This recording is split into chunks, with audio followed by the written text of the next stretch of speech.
Good evening, everyone. How are you all?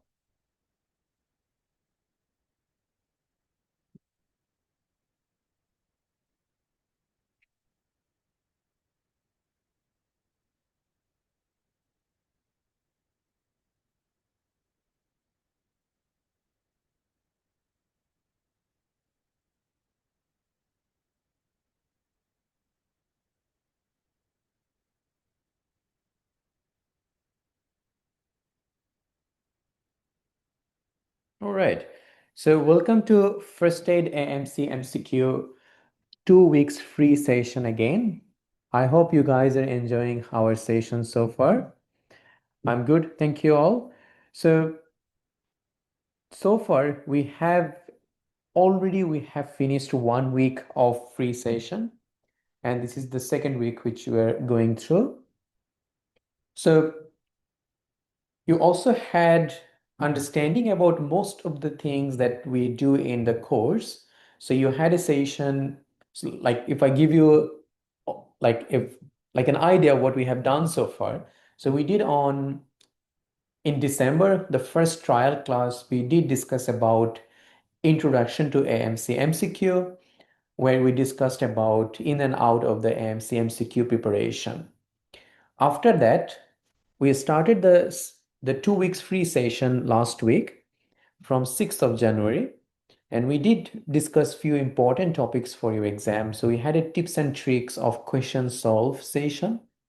Then also you got to understand about cardiology. So we had one session on cardiology on chest pain. I wish you definitely enjoyed that class, and I hope you started your preparation based on what we discussed. And also you had a random question solve session with one of our mentor. How was that session with the random question?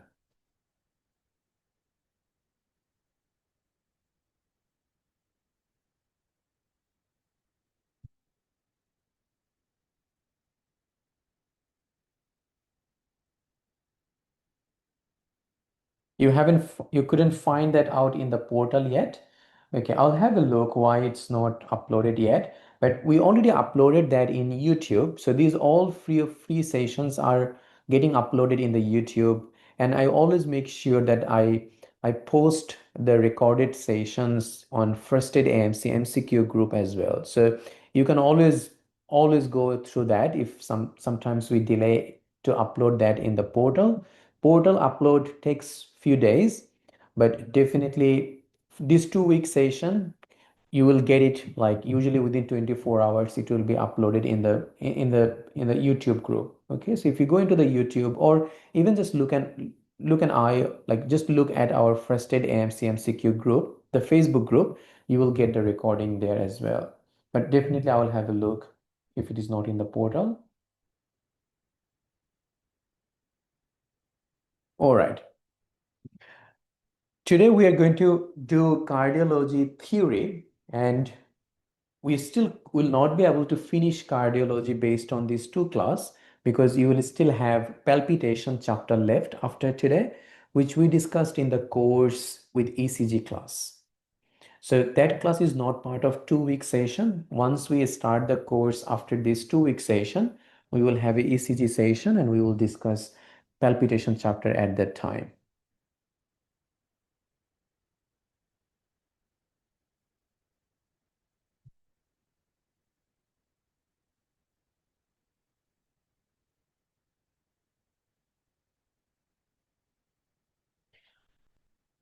So today we are moving on. So any questions about like Sanim, I will discuss about this at the end of the class. So please post that at the end of the class. We will discuss about that. But let's move on, and we need to have finish a lot of things tonight. Especially there are a lot of things in the class too. It's not only one topic like the last class. So we'll need to finish heart failure and lots of other things. So I'll come into these questions that you have posted. We will do it at the end of the class today. How much time after payment does the portal open? So it's variable at the moment, sometimes 2 to 3 days in the weekdays. Weekend sometimes can take a little bit more time, like 3 to 4 days.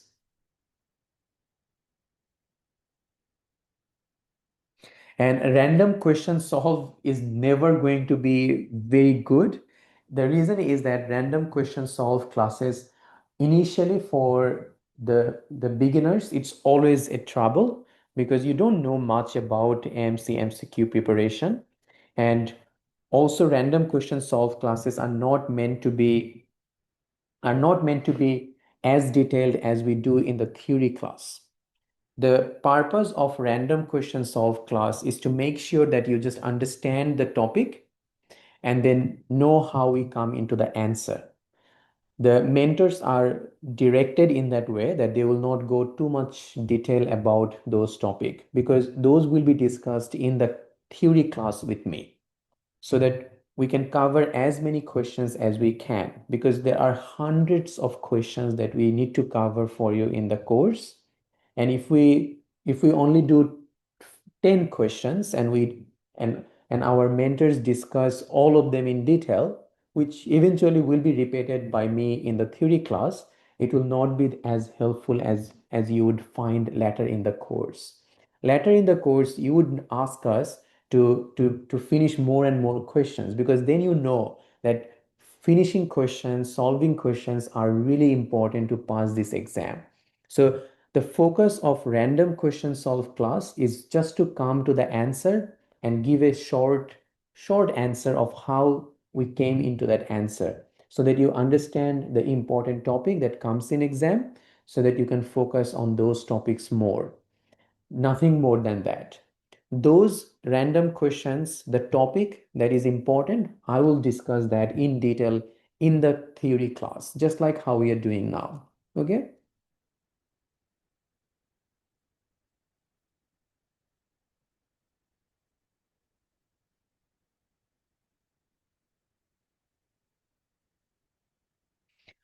Now, for cardiology lecture 2, we are going to follow basically the first topic that we are discussing tonight is congestive cardiac failure.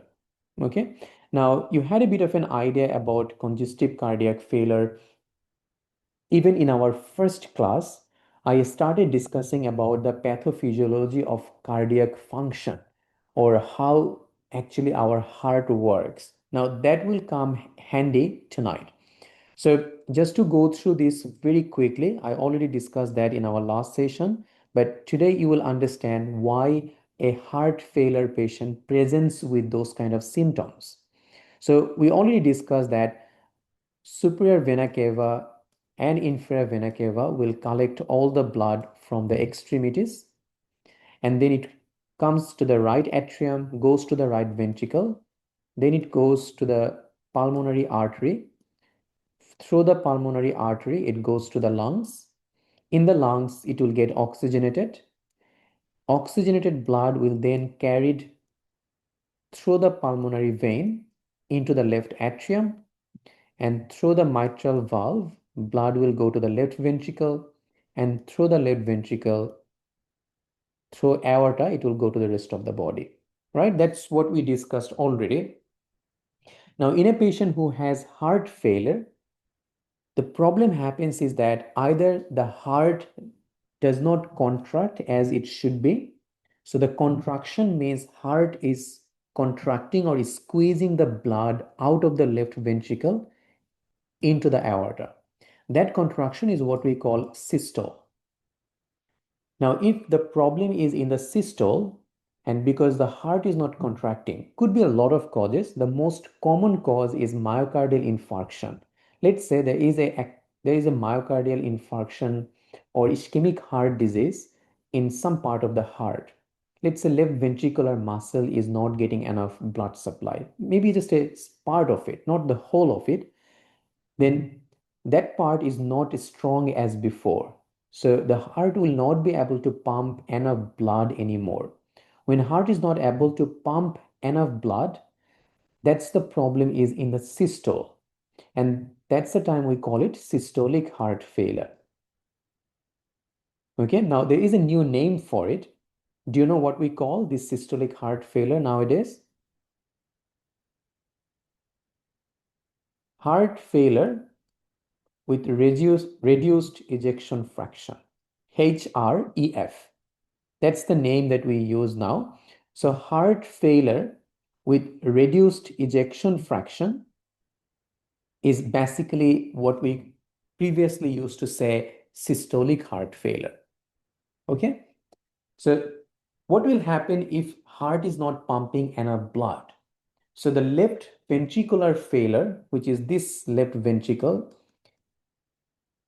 in case of left ventricular failure, because heart is not pumping enough blood to the rest of the body, there is accumulation of blood on the left ventricle. Then once it becomes overflowed, it will push the blood backwards. So blood will start to collect in the left atrium. What will happen then? Left atrium will become full of blood because there is too much overflow here because heart is not pumping out the blood. Then eventually the blood will start to accumulate in the pulmonary vein, and eventually it will start accumulating in the lungs because of the backflow. Okay, it's like think it as a water pump which is clogged. Now, if the water pump is clogged, what will happen? It will not push anything out, and it will start to get dilate and dilate. So heart will start to get dilated in this case. Now, when there is more and more fluid accumulation in the lungs, that is the time a patient will present to us with acute pulmonary edema. So that's why we call this acute pulmonary edema due to left ventricular failure. So the problem is in the left ventricle because left ventricle is not pushing enough blood out. Because left ventricle is not pushing enough blood, there is left atrium getting dilated or full of blood. And eventually, because of backflow, more and more blood and fluid is collecting in the lung. When fluid is in the lung, we call it pulmonary edema. And definitely when there is a lot of fluid in the lung, patient will start getting short of breath. So the presentation of pulmonary edema will be acute dyspnea or acute shortness of breath. When we lie down, because of gravity, blood will start to accumulate more in the lung. So those patients, when they lie flat, the shortness of breath will get worse. That is what we will call as orthopnea. And that's because of orthopnea, because lung starts to get full of fluid at night when they sleep. They start getting up multiple times at night, catching up for breath, which is what we call paroxysmal nocturnal dyspnea. So these are the main three features of acute left ventricular failure, or you can say pulmonary edema.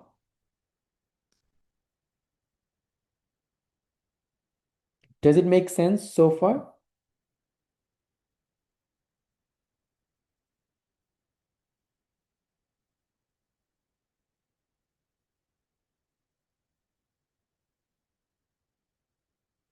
Okay, now that we know that the lung is getting full of fluid, if you remember the right side of the right side of the heart is now getting involved. So far we can say that lung is getting full of fluid. And we know that pulmonary artery takes the deoxygenated blood to the lung, right? Now lung is getting full. So what will happen? There will be more backflow. So eventually when the heart failure will get worse, more and more blood will accumulate in the pulmonary artery. And when there is more and more blood accumulating in the pulmonary artery because of backflow, that is what we will call as pulmonary hypertension.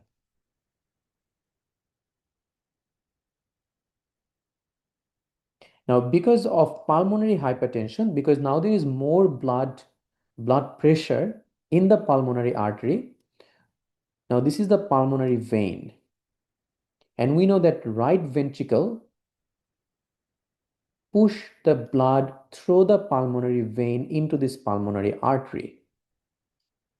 Now, if there is a high pressure over here, now the right heart needs to push blood against high pressure gradient, right? So when the right heart needs to push against high pressure, what it needs to do? It needs to build this muscle. So the right ventricle starts to become hypertrophied. That's what we call right ventricular hypertrophy. Eventually, when the heart muscles become hypertrophied, it loses its elasticity. It no longer able to, like, eventually the heart muscle becomes more and more enlarged, but on that process, it loses its elasticity and eventually it cannot pump enough blood anymore. That is the time it become a right heart failure patient. So now there is more and more blood accumulating on the right side. So right ventricle is getting overflowed. And then eventually there will be backflow to the right atrium. And there will be more blood flow over here. Now, we know that superior vena cava brings blood from the upper extremity, from head and neck. Now that there is more blood flow on the right atrium, the venous blood will not be able to come into the heart because again it is backflow, right?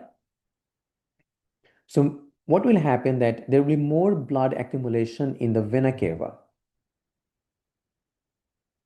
and that is what you will observe in this patient to have a enlarged jugular venous pressure.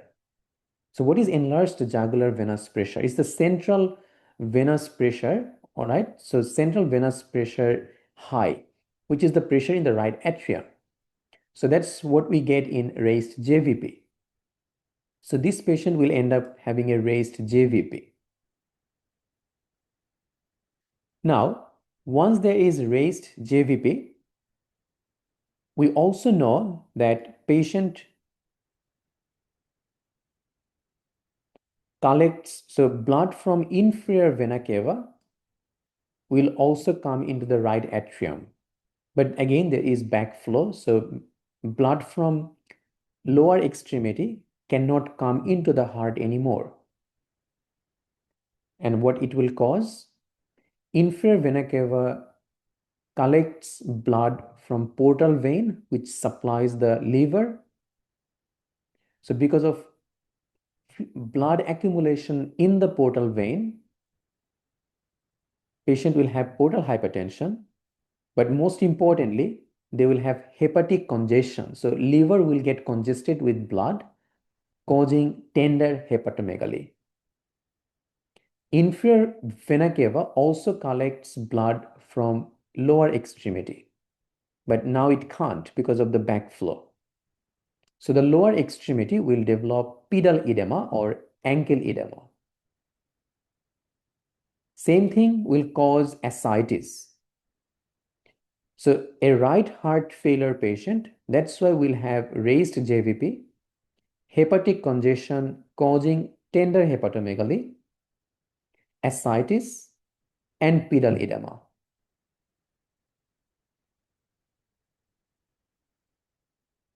Okay? Make sense?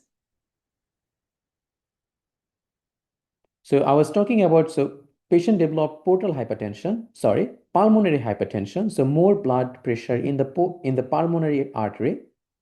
So right heart is now needing more. When the right heart needs to push the blood into the pulmonary vein, now it's working hard because there is too much pressure here. So right heart will become hypertrophied, causing right ventricular hypertrophy. Eventually it will fail, causing right heart failure. Then there will be more blood accumulation on the right ventricle. Eventually right atrium will get full of blood, and then more and more backflow. So superior vena cava will not be able to bring blood into the right atrium. There will be overflow and accumulation of blood here, causing raised JVP. Same thing will happen in the lower leg. So inferior vena cava will be overflowed, causing pedal edema, causing the hepatic congestion with tender hepatomegaly and ascites. So that's how we get a patient with heart failure. These are the symptoms of heart failure in both left and right sided heart failure. So if question asks what is the most common cause of right heart failure? The most common cause of right heart failure is left heart failure. Okay.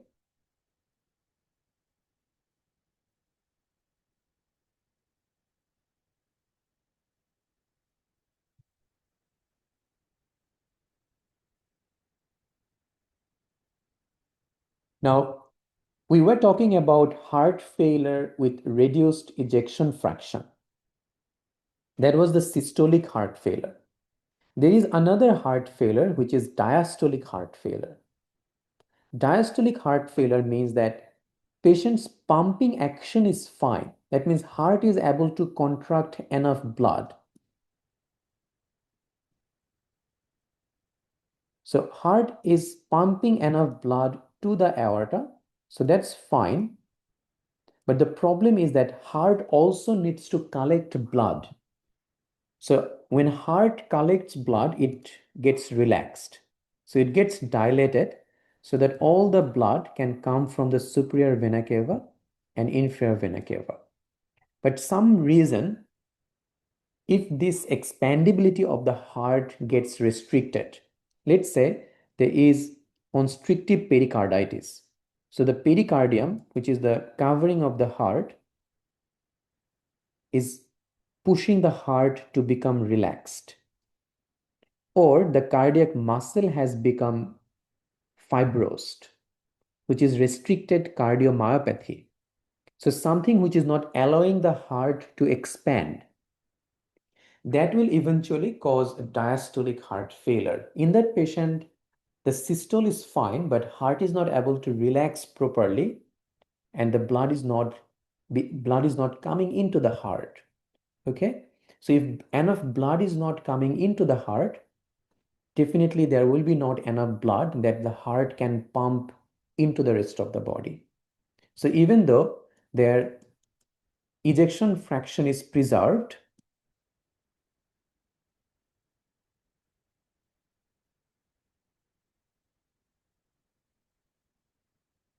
so this is called heart failure with preserved ejection fraction. So ejection fraction depends on the systole. That means how much your heart is able to pump. In this diastolic heart failure patient, their ejection fraction is fine because systole is okay. But it's still we call it heart failure because heart is not able to fill in. That's why the diastolic heart failure, nowadays we call it as heart failure with preserved ejection fraction. Okay?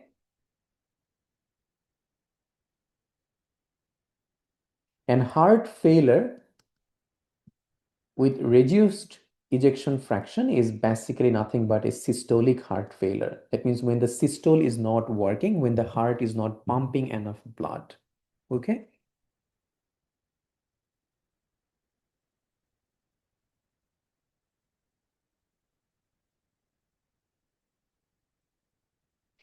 Now, definitely heart will get some blood supply. It's not that heart is not getting enough blood. If like heart will still get blood, but it will not be enough for the body. So the ejection fraction means that ejection fraction depends on your heart systolic function. The heart systole is still working fine. Whatever blood coming to the heart is pushing it out. So that's why we call it preserved ejection fraction. Okay.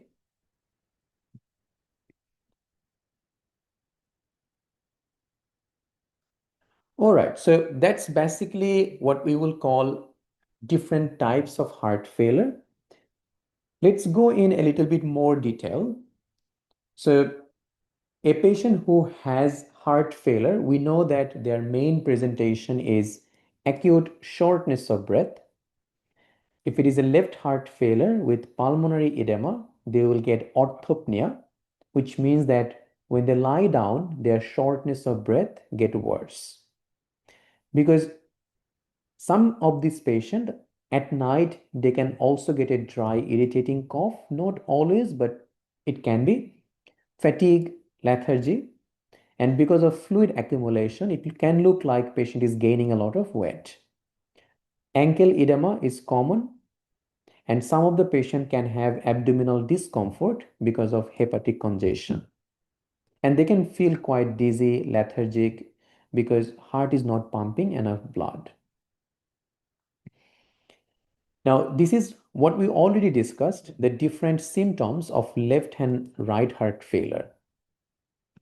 We know that left heart failure, the main features that we will get, especially if we are looking for physical examination finding, in left heart failure, main finding we get bibasal crepitation.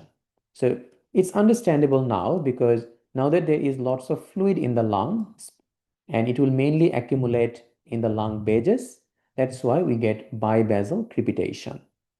We also can get a abnormal heart sound, which is the third heart sound, also known as gallop rhythm.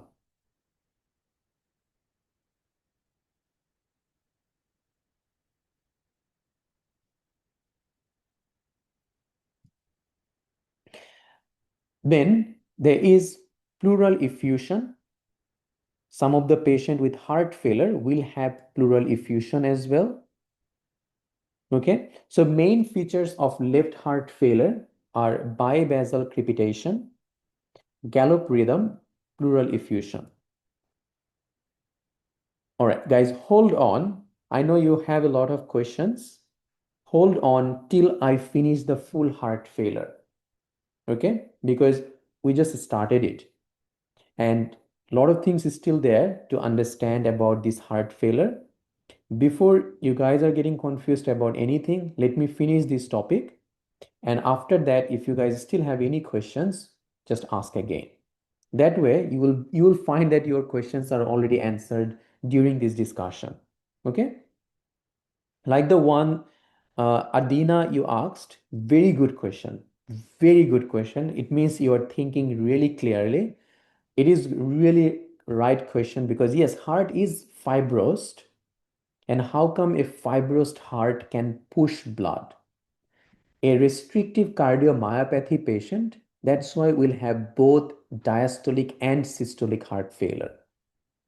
Okay, I just discussed in terms of what is diastolic heart failure, but that patient will also have combination of diastolic and systolic heart failure. And that's why it has the lowest prognosis. Mortality risk is very high. It's very difficult to treat. But we will come into those things one by one. All of these things we will discuss the symptoms, the causes, everything will be discussed. So don't worry, let us finish it and eventually you will find it easier. Okay, try to listen what I am doing. That way you will be able to concentrate more on the topic. So left heart failure will have bibasal crepitation. They will have gallop rhythm. Gallop rhythm is nothing but the third heart sound. And yes, bilateral pleural effusion sometimes can be there in heart failure patient. Right heart failure, we get raised JVP, we get peripheral edema or ankle edema and tender hepatomegaly. That's all, that's already we know, right? Sometimes we can get ascites as well.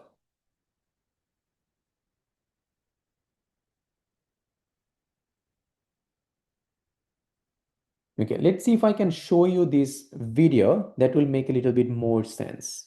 Okay.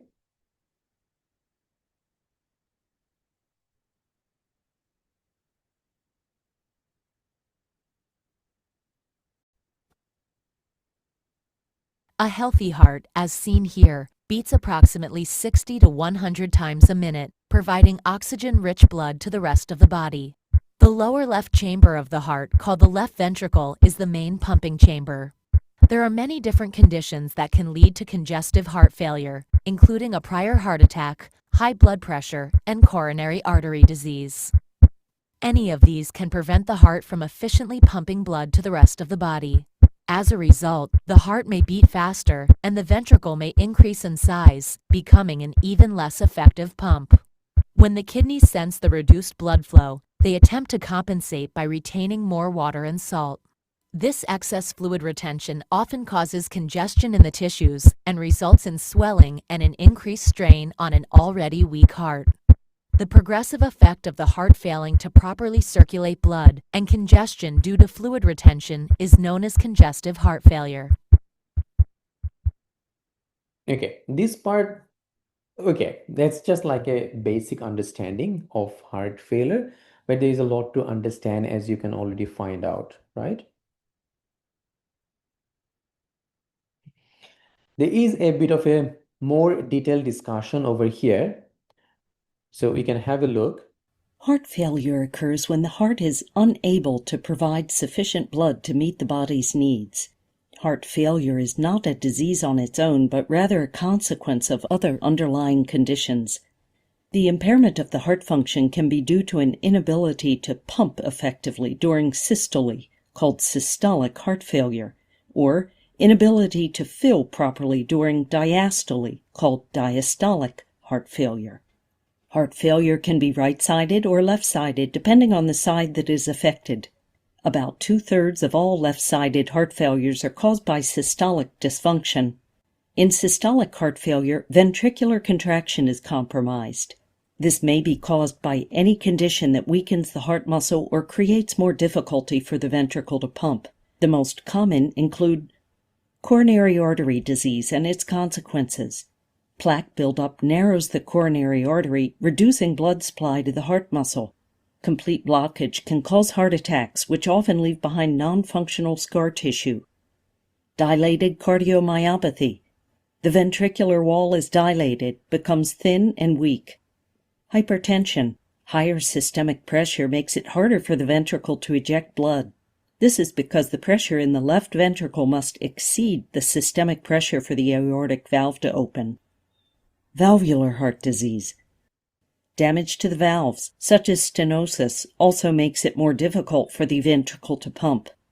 The effectiveness of ventricular contraction is measured by the ejection fraction.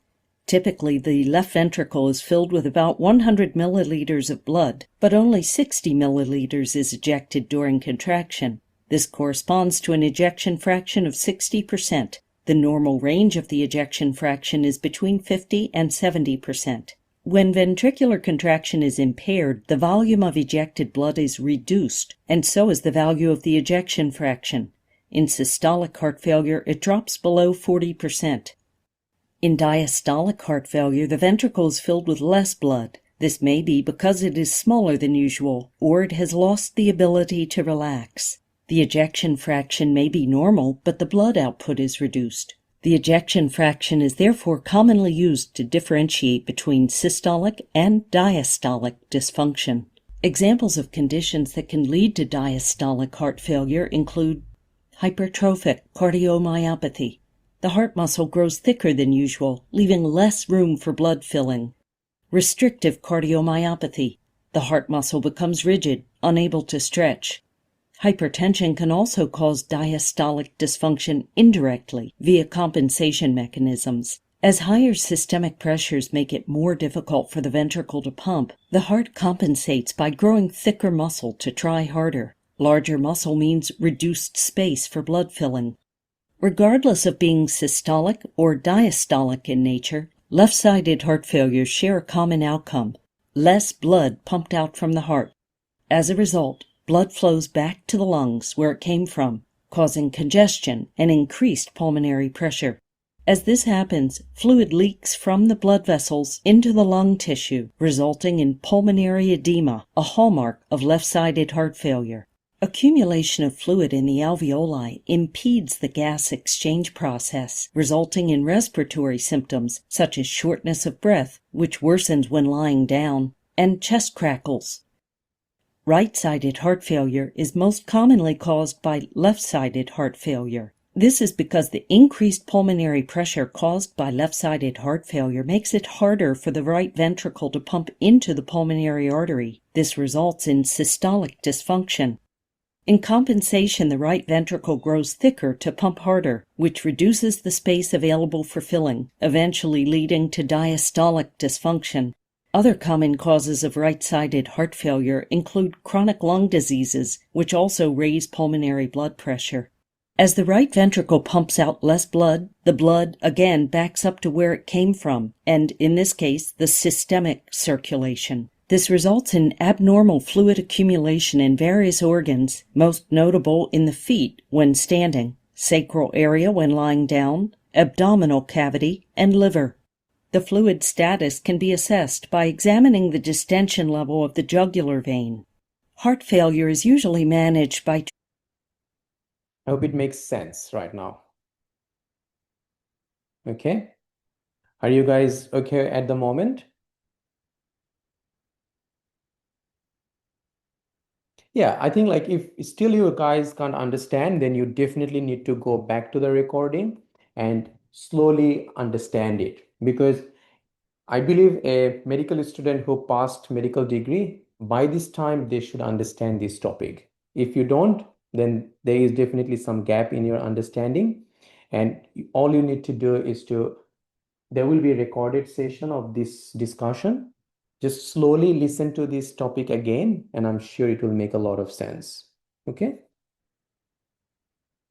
So we already know there is two different type of heart failure, systolic and diastolic heart failure. The classic heart failure is systolic failure due to inadequate pumping of the heart. Now we know that systolic heart failure means the ejection fraction will be low, which means ejection fraction will be less than 40%. Diastolic heart failure, the problem is heart is not able to fill properly, right? And in this patient, most of the time you will see the ejection fraction will be normal. So that's what we were discussing. If it is systolic heart failure, we call this as heart failure with reduced ejection fraction. That's why. And if it is diastolic heart failure, we call it heart failure with preserved ejection fraction. Okay. Now, common causes of systolic heart failure, the video already discussed that. Coronary artery disease, ischemic cardiomyopathy, dilated cardiomyopathy, all of them can cause that. We will discuss those cardiomyopathy later on. This is from John Motek. So, systolic heart failure, the number one cause is ischemic heart disease because that can cause weakening of the heart muscle. If heart muscle is weak, it can't pump properly. So it's 2/3 of the systolic heart failure will be caused by ischemic heart disease. Hypertension is also another cause. It's understandable that hypertension will cause some problem with the systolic heart failure because if there is too much pressure over here, like systemic pressure is very high, then heart needs to pump against a high pressure. So if there is too much pressure in the rest of the body, heart needs to pump against that pressure. So that's also eventually will weak the heart muscle and end up causing a systolic heart failure later on. Diastolic heart failure, also diastolic heart failure can be caused by ischemic heart disease. Ischemic heart disease also will affect the relaxation of the heart. So it's basically ischemic heart disease, hypertension, they causes both systolic and diastolic heart failure. Same hypertrophic cardiomyopathy, some of the pericardial disease like constrictive pericarditis, they can cause diastolic heart failure. We'll come into these later on, so you'll make sense later on, okay?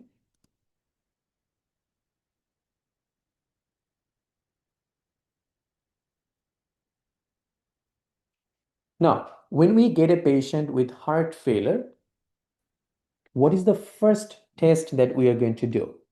So question, if like a lot of time question will give you a scenario of heart failure and they will ask you that what is the next most appropriate investigation in that patient. So what will you do in a patient initially if they have heart failure? And Ethan, yes, we need to have a proper knowledge on systolic and diastolic heart failure. The reason is that the treatment is different. Okay? Right and left heart failure is based on the symptoms of the patient, whereas systolic and diastolic is based on the echocardiogram report. So both are equally important to manage a patient. So the first thing, so think about in the hospital, you have got a patient who might have a heart failure. Will you straight take the patient for a echocardiogram without doing a ECG? Never. You would never do that. You will always do a ECG first.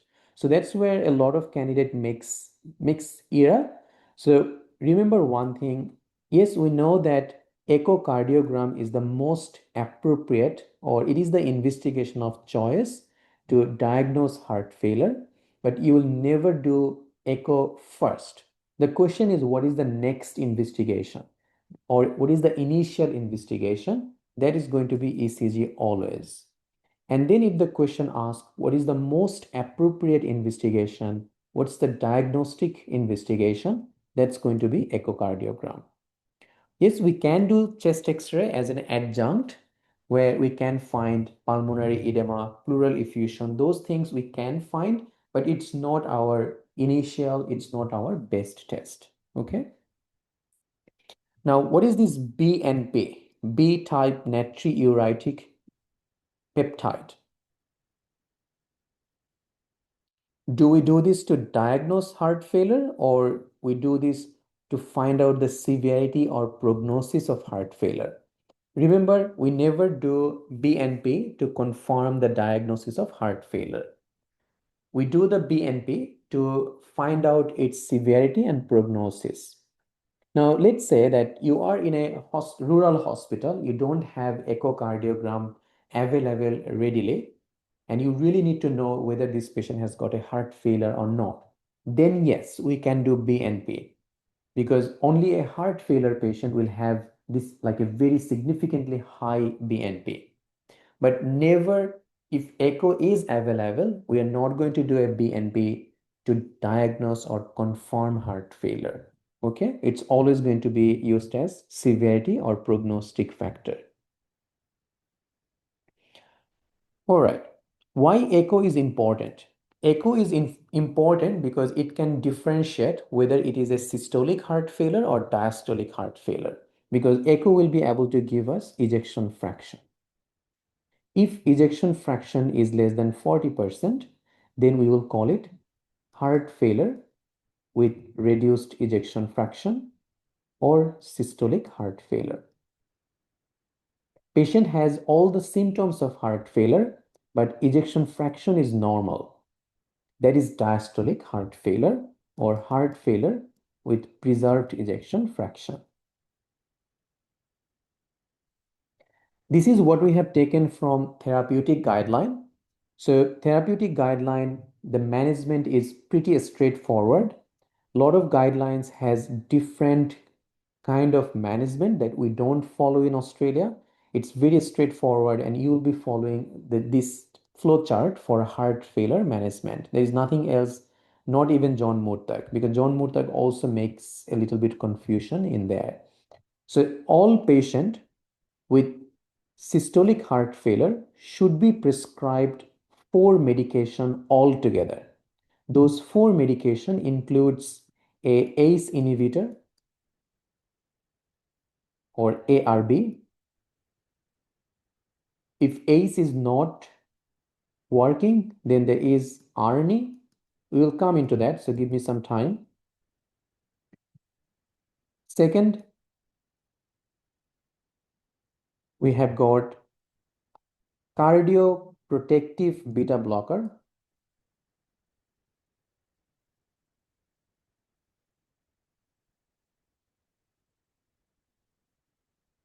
And then we have MRA, which is actually a spironolactone eplerenone. And we have got SGLT2. SGLT2 inhibitor, which is empagliflozin, dapagliflozin. So these four medications are the main management of heart failure. No, beta blocker definitely reduce mortality in heart failure patient. It's really important for heart failure. It has survival benefit.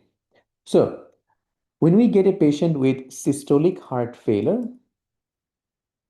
first thing we look at, what is the fluid status of this patient? Is this patient congested, like having a lot of edema all over? Or is this patient euvolemic? Euvolemic means that there is no fluid congestion and heart failure is stable in this patient. In a stable patient, we will start all of these four medication together. So at diagnosis or within 2 to 4 weeks of diagnosis of heart failure in a stable patient, you can start all of them, including beta blocker. If you ask me which one is the first one in between all of these four, definitely ACE inhibitor or ARNI. But all of them are equally important.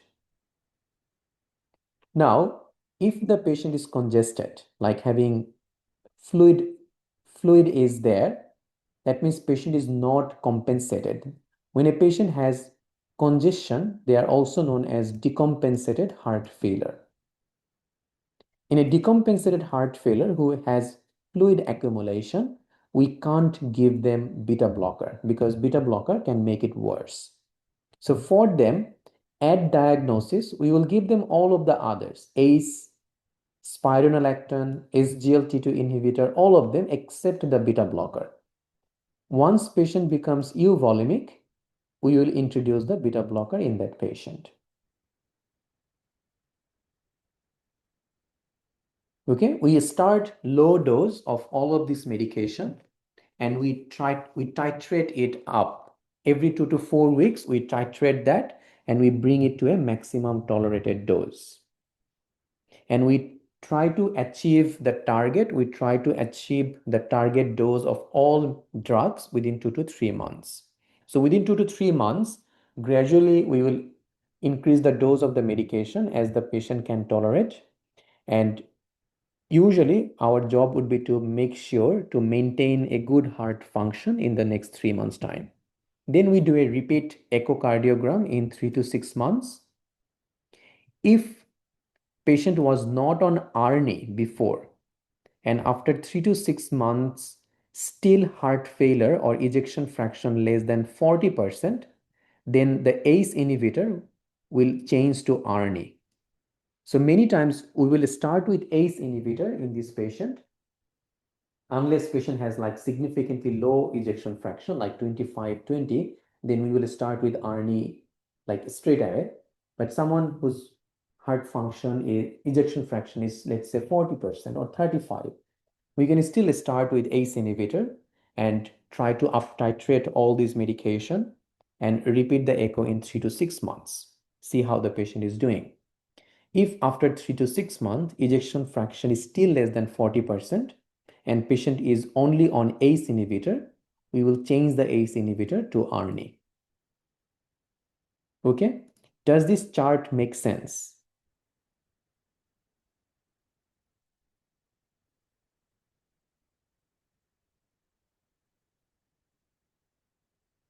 Yes, now definitely very important is if a patient has fluid accumulation, that patient also will be started with furosemide, especially for pulmonary edema patient. Along with all other medications, we will also start them with furosemide, but we will come into that just in a bit. So beta blocker is important part of heart failure treatment.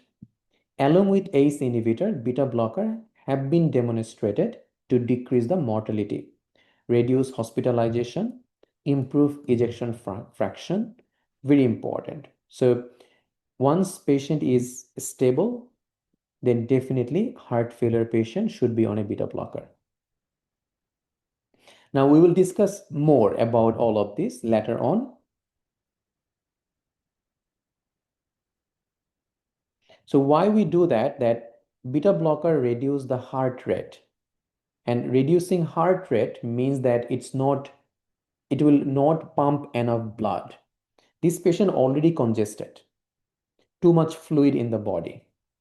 And if we stop the heart rate, or if we reduce the contractility of the heart more, then there will be too much fluid. Heart is already in a lot of pressure from all this fluid, and we are giving a medication to reduce the heart rate. So definitely the heart function will get worse. So in a congested patient, we will not give the beta blocker. Okay, that's why. These medications will be continued throughout the life.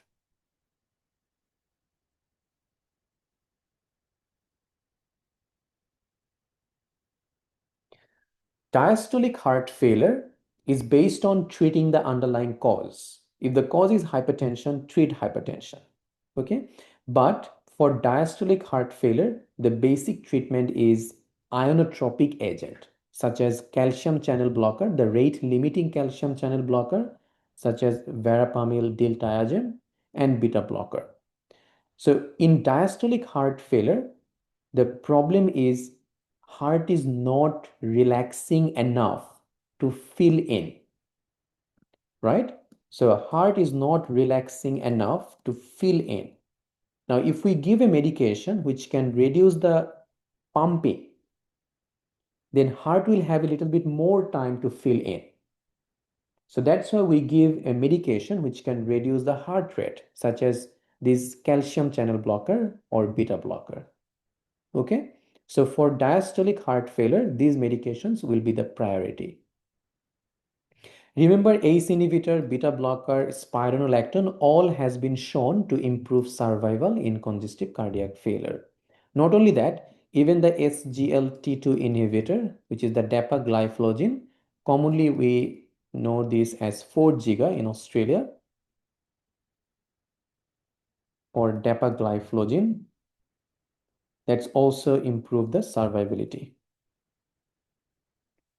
Okay, so far you guys are clear?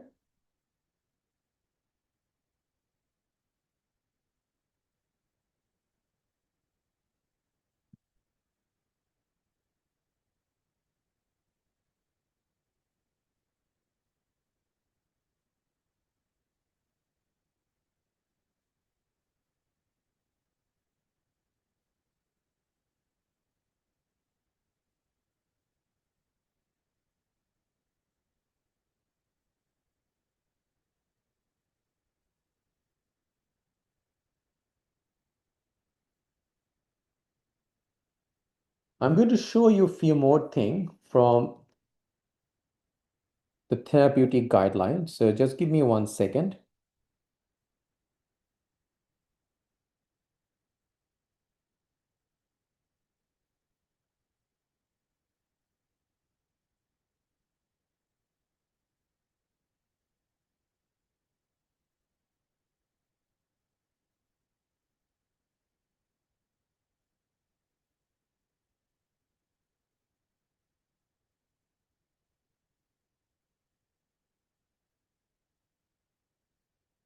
Okay, so we discussed about this, like what are the drugs that we use. So start all drugs, all 4 drugs within 2 to 4 weeks. And we discussed about this approach just now.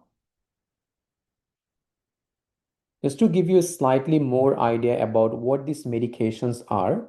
So first one is the ACE inhibitor or ARNI. So ACE inhibitor, we all know what is ACE inhibitor. That's your all of those perindopril, ramipril, all of them. ARB, we have valsartan, losartan, telmisartan. Then the ARNI is a combination of, so ARNI means angiotensin receptor neprilysin inhibitor. ARNI is a combination of sacubitril plus valsartan. So sometimes, remember one thing, we can't give ACE inhibitor and ARNI together because ARNI already have got a ARB, right? So valsartan is a ARB. So if we are going to start a patient with ARNI, we will need to stop the ACE inhibitor first. So we can start with ACE or ARB first and see how the patient goes. After 3 to 6 months, still heart failure is not getting better, then we can change it to ARNI, which is the sacubitril and valsartan.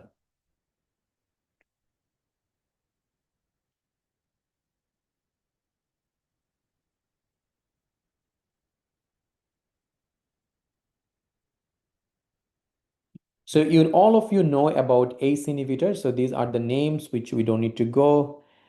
Candesartan, irbesartan, losartan, olmesartan, telmisartan, valsartan. So these are all ARB that also we can use. So knowing the common names are not a bad idea, because otherwise you will not know what they're talking about. Okay, so that's why at least know the common group of medication, because these are very commonly used. So how sacubitril, like why we talk about ARNI a lot, how it changed the management of heart failure. So valsartan, we know that valsartan blocks the action of angiotensin.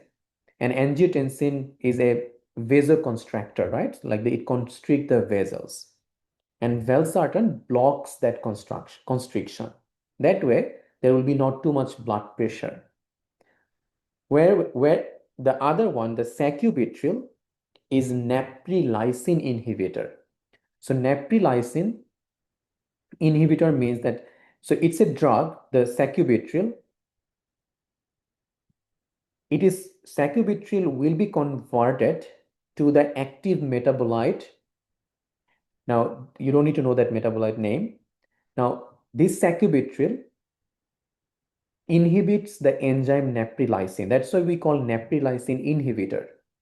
Neprilysin usually breaks down the more beneficial peptide, which is the BNP, the bradykinin, all those things. This beneficial peptide helps us to relax the blood vessels, and this also helps us to excrete excess sodium and water from the body. Okay, and so neprilysin breaks down the beneficial peptide. So if we can inhibit this neprilysin, it will help us to have more beneficial peptide. That's what it does, this sacubitril. Okay, I hope it's not too much for you. So sacubitril is a neprilysin inhibitor, and neprilysin is bad for us because it inhibits important peptides. So if we can block this neprilysin, it can help us to preserve more beneficial peptides, which can relax the blood vessels, which can help to get rid of excess salt and water from the body. Okay, so that's all about ARNI. Beta blockers, so we don't use all the beta blockers that we have. It's the cardioprotective beta blocker. So the common beta blocker that we are going to use in heart failure is bisoprolol, carvedilol, metoprolol, or nebivolol. That's usually the commonest beta blocker. Just remember the name. MRA, which is the mineralocorticoid receptor antagonist. MRA, the spironolactone is commonly used, and then we have eplerenone. You don't need to remember the dose of them, just the name. And then we were talking about SGLT2 inhibitor. SGLT2 inhibitor, it is really important. It's cardioprotective. The benefit is unclear, but the research has shows that it has some benefit. It has a lot of cardioprotection, and it also helps to protect the kidney in a heart failure patient. So the common one that we use is dapagliflozin and empagliflozin. And all of you know about the loop diuretics. We only use it if a patient has got a lot of congestion, like peripheral edema, they have got breathlessness, pulmonary edema, then we use furosemide. If furosemide is not working or contraindicated, then we have bumetanide. Now, there is one other thing that you should know. There is a medication called ivabradine. Ivabradine reduces the sinus rate. It also reduces cardiovascular death and hospitalization. So we use ivabradine in a patient who has heart rate of more than 70 per minute. Despite taking the maximum dose of beta blocker, like you have tried the maximum bisoprolol, still the patient is in heart failure, patient having a heart rate more than 70, then we use the ivabradine. That will be able to reduce the heart rate more. Okay, so that's all. Now, there is another medication called digoxin. All of you know about digoxin. It's no longer used as a initial treatment for heart failure anymore. We only use it as like very, very late stage if we really need to.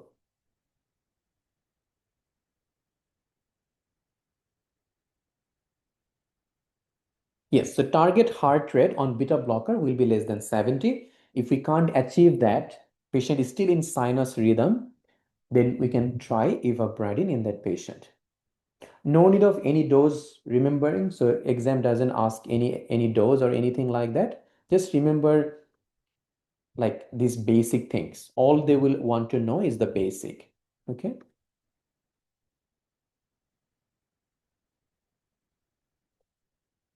Okay, congestive cardiac failure. We know we were already talking about pulmonary edema a little bit. In a pulmonary edema patient, how to treat the pulmonary edema, it comes in exam sometimes. So it is a medical emergency because as you know that with pulmonary edema, there will be reduction of gaseous exchange in the lung, which will cause eventually respiratory failure. So we know the symptoms: acute shortness of breath, patient oxygen saturation will go down, patient will be very unwell looking. You will find out they are getting bibasal crepitation, S3 gallop rhythm, all of them. If you do an X-ray in that patient, you will get this. First, you can see the heart shadow is definitely enlarged, so cardiomegaly. And remember, cardiomegaly is a feature of systolic heart failure, not diastolic heart failure. And you can also see a lot of congestion all over. Some of these patients will give this classic bat wing appearance. Okay, so that's like the worst form of congestive cardiac failure. So bat wing appearance is basically that what we find in a very severe pulmonary edema patient. So if we get a pulmonary edema patient, definitely admit the patient, make sure you check the oxygen saturation, vitals. If patient is having low saturation, less than 95, start the patient with oxygen. Propped up position, that's very important. So put the patient in an upright position. And the most important treatment in this case is diuretic. So start the patient with furosemide straight away. And then eventually you can start more and more heart failure medication. But the most important treatment is diuretic in a pulmonary edema patient. Okay, so initially propped up position, then check the oxygen saturation less than 95, start oxygen, start diuretic. If oxygen saturation is below 88 in this group of patient, you will also check their arterial blood gas to see if they're in a respiratory failure or if they're having respiratory acidosis or alkalosis. Those we will discuss in the respiratory class, what to do like intubation, mechanical ventilation, CPAP, BiPAP, we will discuss later on.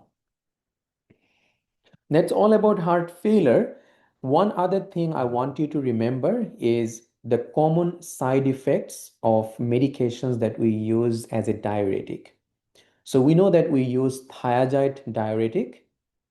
Then there is indapamide, which works similar like thiazides, loop diuretics, which is furosemide, and potassium sparing diuretics, which is spironolactone or eplerenone.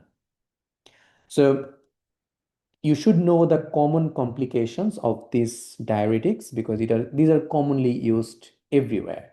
Like thiazide causes hyponatremia, hypokalemia, hypercalcemia, hyperuricemia, which can cause gout. It can cause impaired glucose tolerance, so it's not a very good medication for diabetic patient. It can cause agranulocytosis, so WBC can get low. Indapamide can do the same thing. Loop diuretic such as furosemide, it will lower down every electrolyte. So sodium, potassium, calcium, everything will be low. It can be also ototoxic, like it can cause deafness. It can cause interstitial nephritis.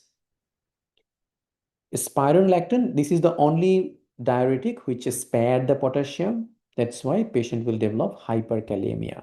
And it's a very common medication to cause gynecomastia. What else causes gynecomastia? Digoxin.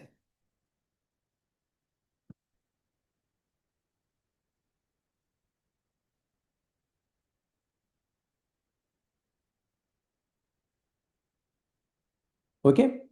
So digoxin is no longer our most important discussion. So we don't discuss digoxin anymore because it's rarely used in Australia. Okay. So that's all basically you need to know from heart failure. Are you guys with me so far?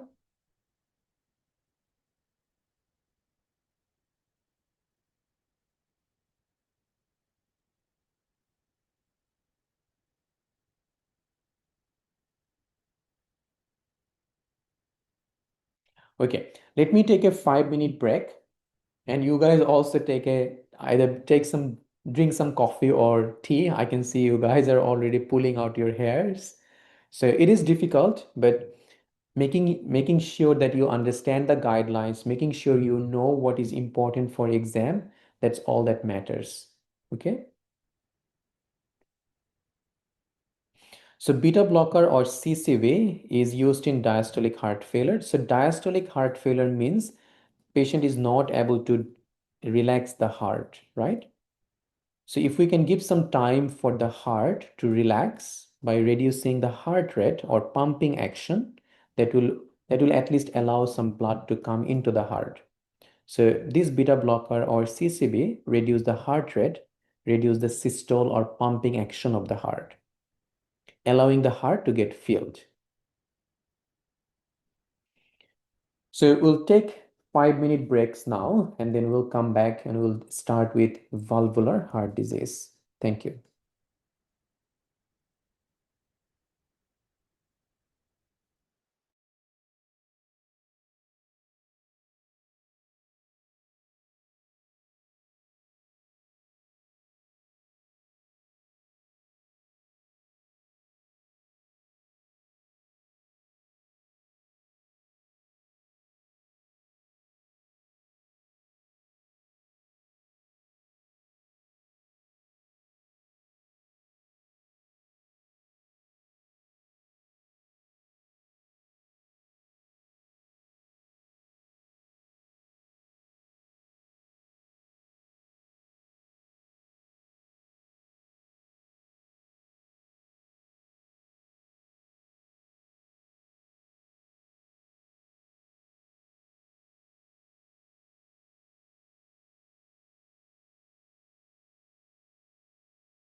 All right, let's restart.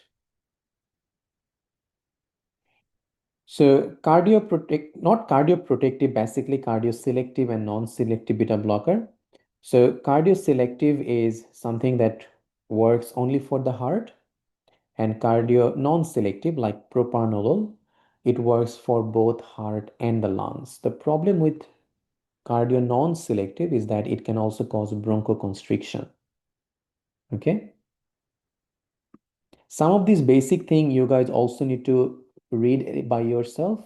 We will not be, I don't think we can like discuss all the basics in here. So few basics, like this is quite a basic thing, cardio selective, cardio non-selective. Those things you can always search in Google. Try to explore a little bit more to improve your knowledge on this. And that way you will get to gather more information. This is the way to fill in the gaps that you guys might have during your preparation in medical studies. So I always say that if a question comes into your mind and that is something really basic, try to also search in Google and you'll definitely find some answers from there. Okay, that's always because we we will try our best to answer any of your queries, but it's better that we explore more about the clinical part of it instead of going to the very basic part of it. Okay.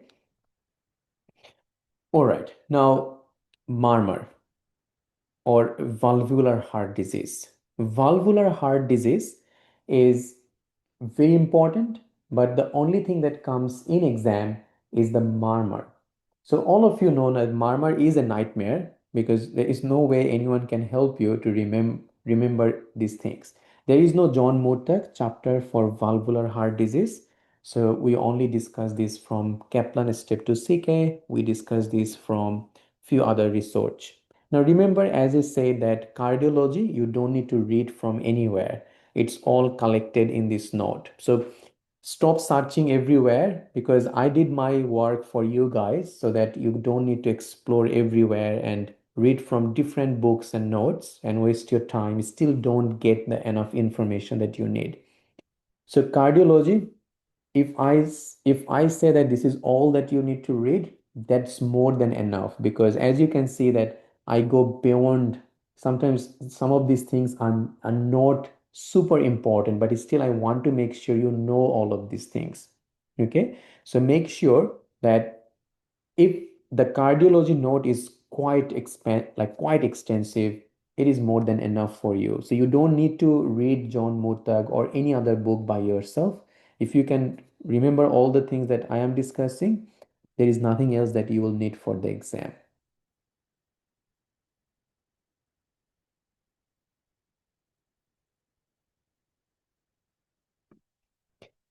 Okay, so coming up, the valvular heart disease or murmur. So murmur in exam, the main thing is that they give you a scenario and then they give you the type of murmur and they ask you what is the likely cause. So all you need to know from valvular heart disease is the type of murmur. Now, we know there are four valves in the heart and two valve is on the right side. So this is the tricuspid valve on the right side between right atrium and right ventricle. And then this is the pulmonary valve. These two valve disease is not very common and it doesn't come in exam. So I normally say no need to read this. But definitely left heart. So one is your mitral valve and then the other one is the aortic valve. These two is really important.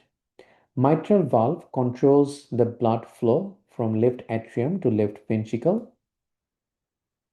And then aortic valve controls the blood flow from the left ventricle to the rest of the body.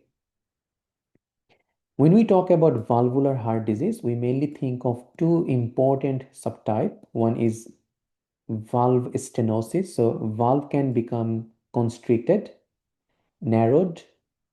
That one way that the blood will not be able to go into the lower chamber easily.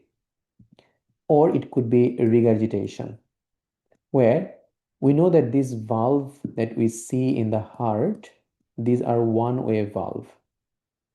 Let's say we talk about mitral valve. These are one-way valve, which means that blood should only go in this direction. It should not regurgitate back. But sometimes these valve leaflets become weak and it allows the blood to come up, which is what we call as regurgitation. So same thing, aortic valve can have aortic stenosis, can have aortic regurgitation. Same mitral valve will have mitral stenosis or mitral regurgitation. I want you to just remember I just want you to find out one important murmur, and that way you can remember rest of it. So all you need to know is to remember these 4 different valve murmur. So let's have a look.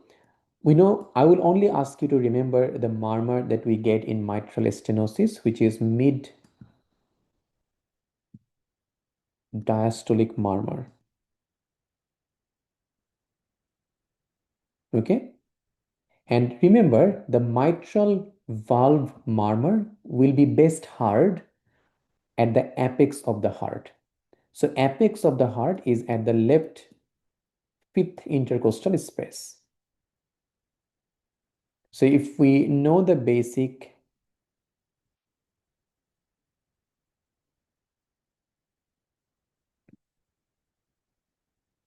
so these are the intercostal space, and that's the heart. Let's say this is the left fifth intercostal space. That's where the sternum is. So left fifth intercostal space for mitral valve. Okay. Then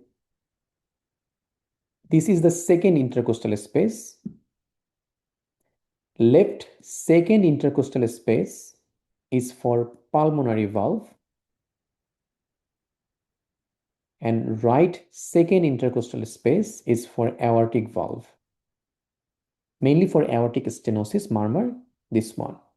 You might think why. We know that aorta comes from the left heart. Why we can hear the aortic murmur on the right side? Because if you see that aorta goes like this. Okay, so it goes a little bit towards the right side and then it turns to the left. So that's why we hear best on this, on the right second intercostal space. Whereas tricuspid valve is usually best heard at the left fourth intercostal space along the sternal edge. Okay, again, mitral valve, left fifth intercostal space, tricuspid valve, left fourth intercostal space, but it is along the sternal edge. Pulmonary valve, left second intercostal space, and aortic valve murmur, best heard on the right second intercostal space. These will be very important because in exam they will give all this information and you can easily come to the diagnosis. So MS murmur is mid diastolic murmur, best heard at the left fifth intercostal space because it's a mitral murmur. Now, remember, just for the sake of understanding and remembering, it's not anything like opposite of mitral is aorta. It's not like that. But for the sake of remembering, remember the opposite of mitral is aortic and opposite of stenosis is regurgitation. So the opposite of MS is AR, aortic regurgitation. These two, both of them will give diastolic murmur. So this is also a diastolic murmur, but it's a different diastolic murmur. It's called early diastolic murmur, EDM. This one is MDM and this one is EDM. And aortic regurgitation murmur is a bit exceptional.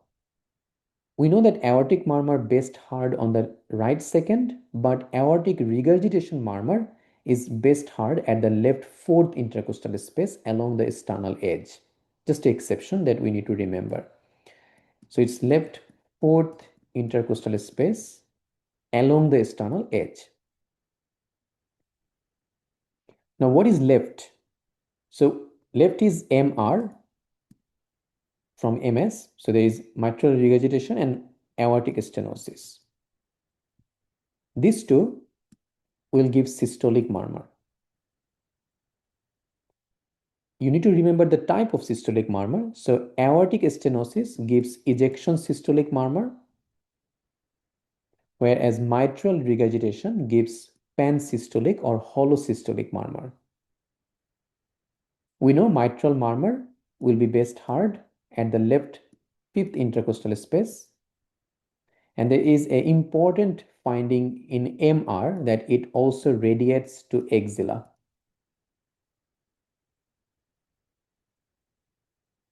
Aortic stenosis murmur best heard at this space, which is the right second intercostal space. And this also radiates, but it radiates to the neck or carotid.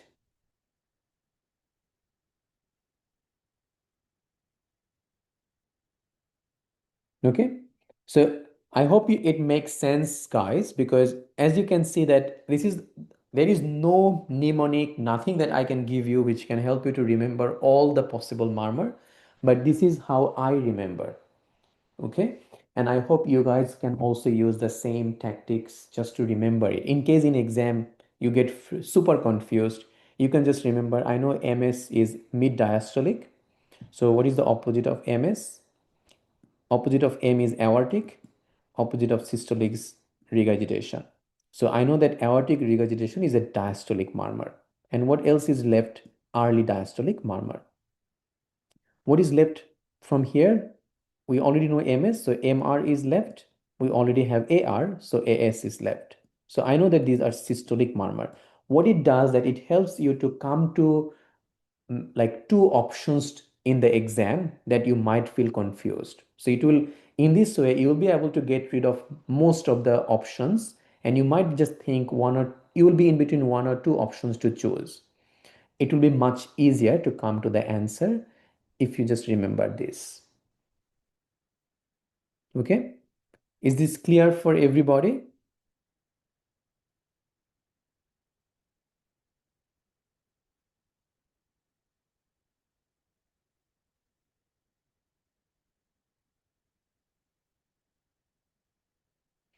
Okay, now most of the murmur or most of the valvular heart disease will not require treatment unless patient is severely symptomatic, and unless you know that to confirm the diagnosis you need to do a echocardiogram. Echocardiogram will be able to say that whether this patient has got a mild, moderate or severe valvular heart disease. Any severe valvular heart disease with symptoms such as dizziness, blackout, syncope, loss of consciousness, you will need to send the patient to a cardiologist for a possible valve replacement.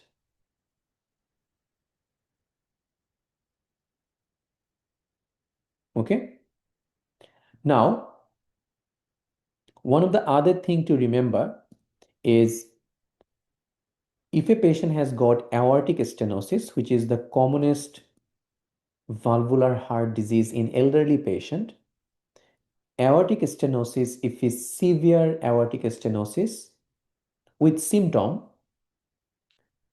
diagnosed by echo, that patient will require a aortic valve replacement.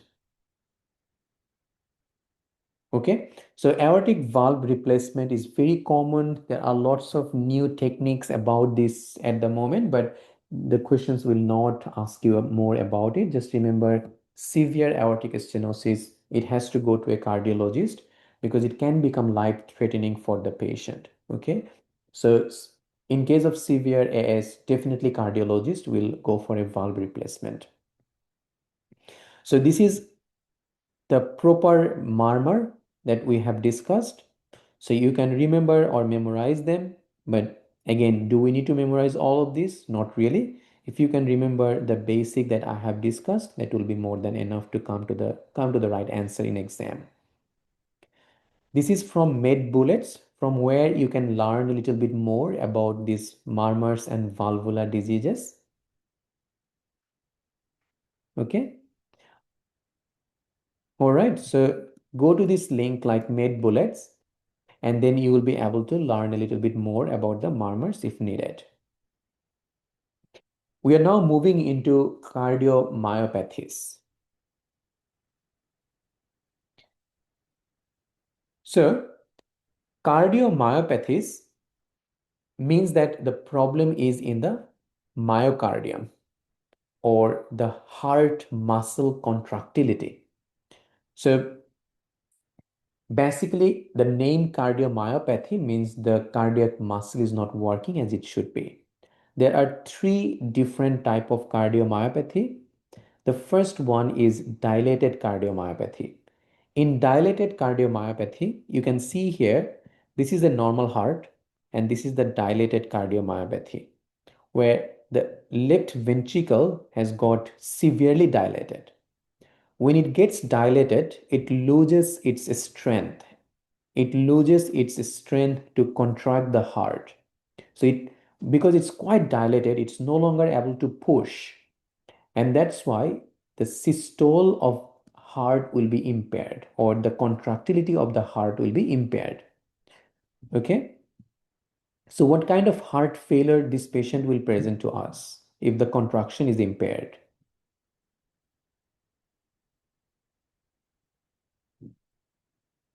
Yeah, definitely. So this patient will present to us with all the features of systolic heart failure.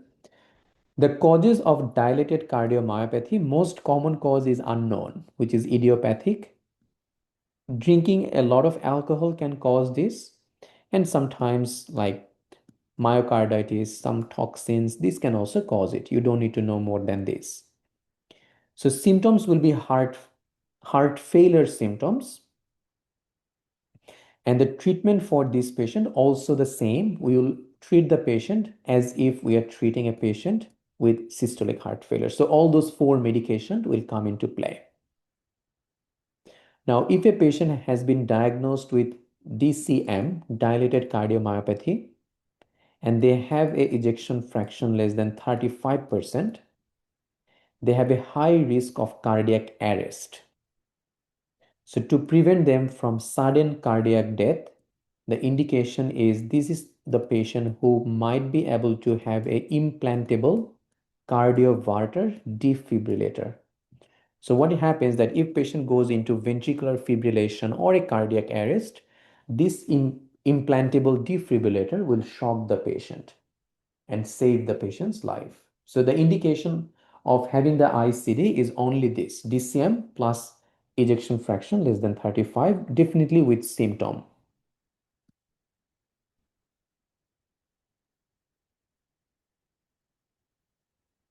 Next, hypertrophic obstructive cardiomyopathy, so HOCM.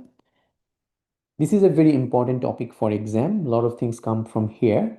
So this is hereditary condition which is autosomal dominant in 60% cases. The hallmark of this condition is that it causes unexplained myocardial hypertrophy, especially thickening of the interventricular septum. So this is the normal interventricular septum, and see this one. This is quite hypertrophied.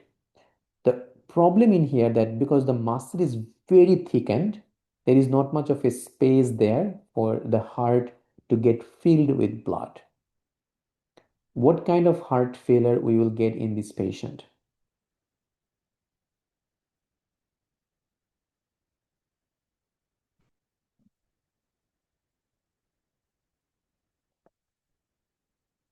Yeah, you guys are right. Very good. Diastolic heart failure. So this is the patient who will have diastolic heart failure. You can also see one thing here that it's so much hypertrophied. It's blocking the aortic valve also, right?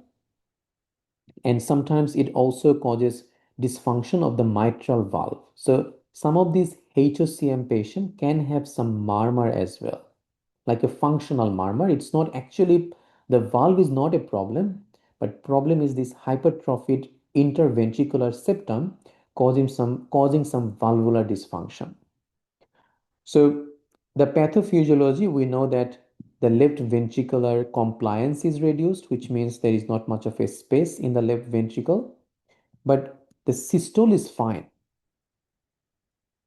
The heart muscle is that much strong that systole will happen rapidly.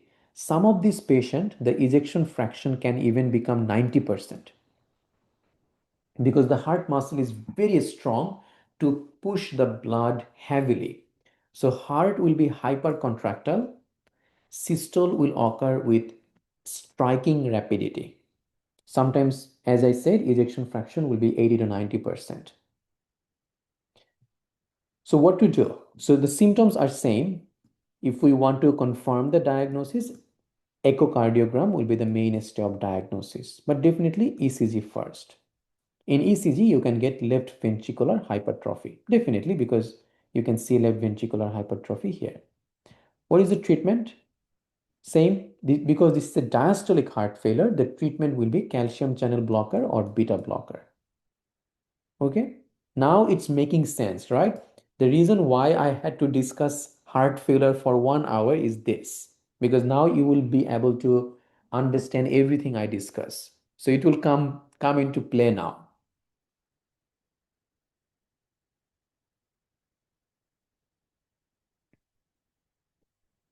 That's, you guys are getting it wrong. So one thing is that heart is still getting blood.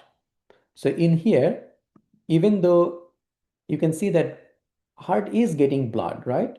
So is the problem is that lack of space. So heart, the blood is coming to the right atrium, right ventricle, going to the lungs, coming to the left atrium. So the blood flow is still intact. And whatever blood comes here in the left heart, it goes out straightway. So the contractility is very high. It doesn't mean that heart is not getting blood. It is getting blood, but the problem is that it's just pushing too much. When it is pushing too much, it's not allowing the heart to get filled. So eventually, the body is not getting enough blood supply like a regular normal person. But the contraction, which actually means the ejection fraction, that is really high because it's happening really fast, really rapidly. Okay.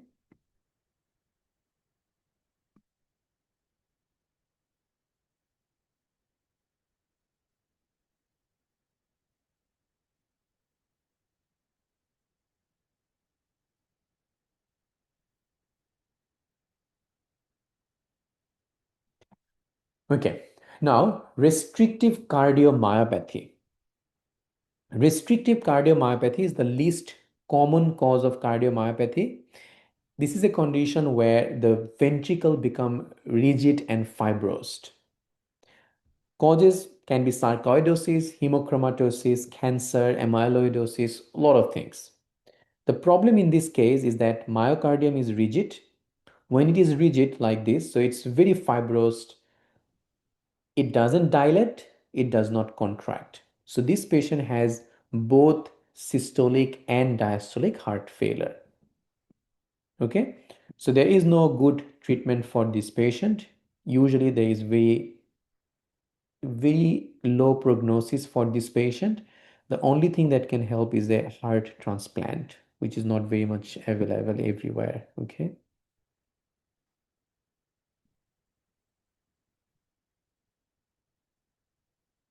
MI can cause that, but most commonly MI causes ischemic cardiomyopathy or dilated cardiomyopathy. Okay, pericardial disease. So muscle disease is done. That's all that you really need. So mainly the question will come from HOCM. That's the most important cardiomyopathy. Others not that important. Acute pericarditis. We already know everything about acute pericarditis, so I'm not going into the discussion again. We discussed that last class. Pericardial effusion. So we know that sometimes patient can have, so we know this is the heart, the outer covering of the heart is pericardium. So there are a lot of regions for which a patient can develop fluid in the pericardium. And that's what we call pericardial effusion. So we don't need to go into too much detail about pericardial effusion, but remember that if pericardial effusion becomes too much, you can see this is called bottle-shaped heart. That's a sign of pericardial effusion. Our main concern is cardiac tamponade. This is a life-threatening condition where pericardial effusion develops so rapidly or it becomes so large that it starts to compress the heart. That's the main question that may come in exam. So sometimes the fluid is too much that it starts pushing the heart. So if it starts pushing the heart, what is the problem? The problem is heart cannot relax properly, right? And then heart cannot take enough blood in. So patient with this condition will have, definitely they will have shortness of breath, fatigue, orthopnea, all of these will be there, features of heart failure basically. We will find out that the main features in this patient is called Beck's triad. Beck's triad is patient will have low blood pressure, so blood pressure will drop. They will have distended neck veins, and they will have decreased or muffled heart sound. Muffled heart sound is because there is a lot of fluid around the heart, so you will not be able to hear the heart sound properly. Distended neck veins, because now if you see here, heart is not able to relax, so it's not able to take enough blood in. If heart is not able to take enough blood in, so what will happen? There will be engorgement of the vena cava, which is why we will be able to see the engorged or distended neck vein. Okay. So if we get a patient with acute shortness of breath or dyspnea, and we found that the blood pressure is low, muffled heart sound, distended neck veins, we might think of cardiac tamponade. It's most of the time it happens after a motor vehicle accident or a trauma to the heart. That's most common. But some of the other causes of pericardial effusion can be like tuberculosis, neoplasm.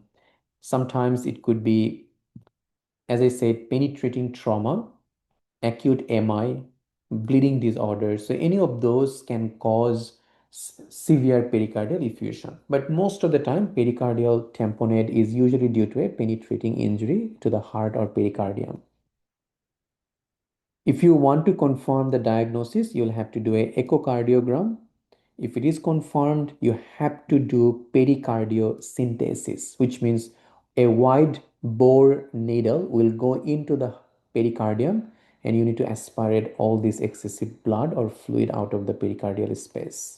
Okay, that's pericardiocentesis. That's the treatment.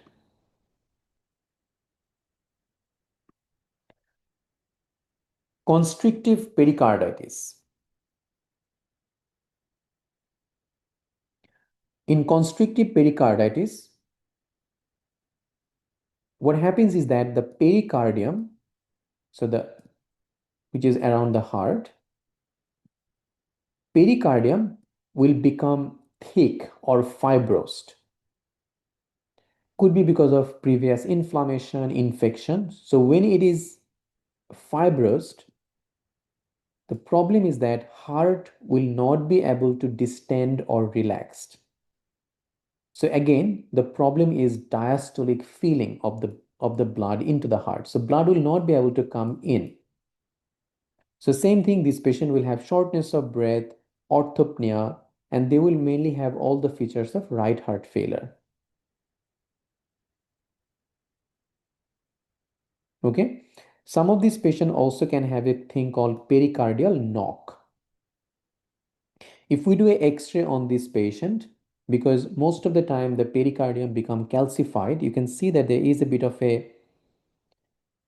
like a border around the heart. That's what we can find if we do a X-ray in a constrictive pericarditis patient. Okay. Not much important for exam, just to know. So that's all that you need to know from pericardial diseases. Pericardial disease, except acute pericarditis or and cardiac tamponade, none of them are really important. Okay, it's just like good to know. But very important is hypertension. Although it looks very easy, very common, and most of you will get it wrong. If we ask you about hypertension, most of you will not be able to answer the questions that comes in exam.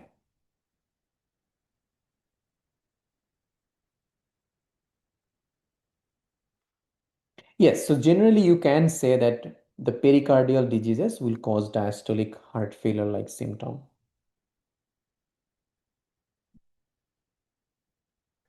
Okay, hypertension.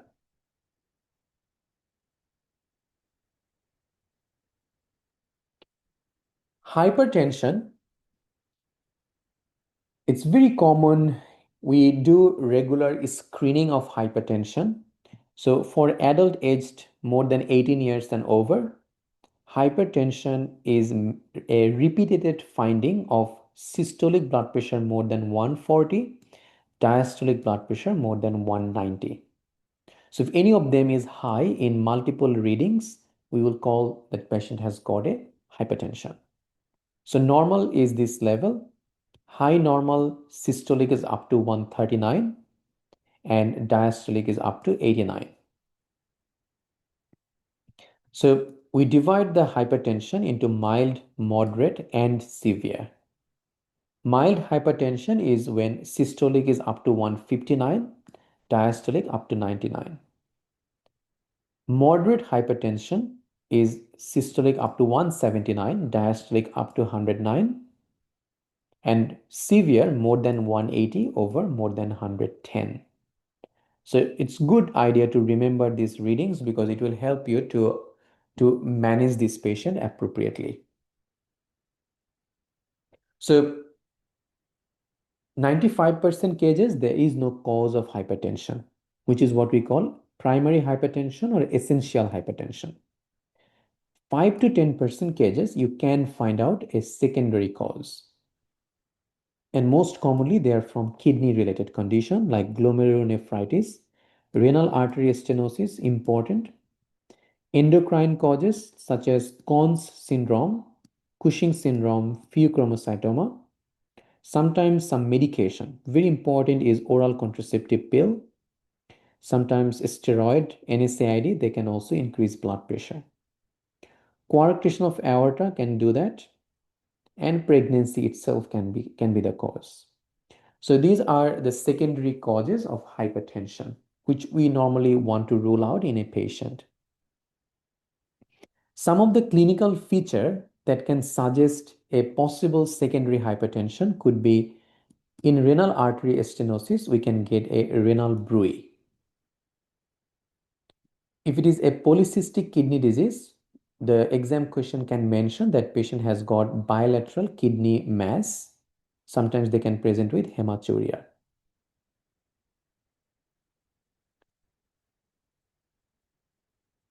If it is a pheochromocytoma patient, they will have episodes of hypertension with headache, pallor, sweating, palpitation.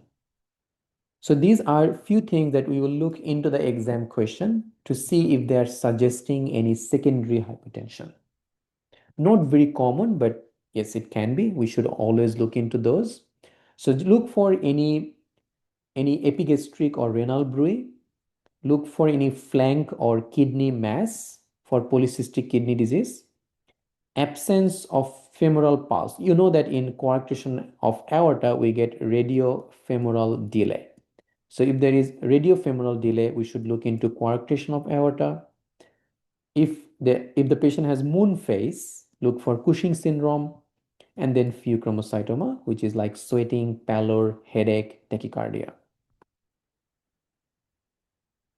These two other terms that we should know of is one is called malignant hypertension. Malignant hypertension is when the diastolic blood pressure more than 120 and patient has got some end organ damage like retinal dysfunction, patient has got kidney failure. So diastolic pressure more than 120 plus some organ damage, that's the time it becomes malignant hypertension. What is refractory hypertension? When blood pressure stays more than 140/90, despite using maximum dose of two different antihypertensive for 3 to 4 months. This term will be important when we want to manage a hypertension patient. So please try to remember them.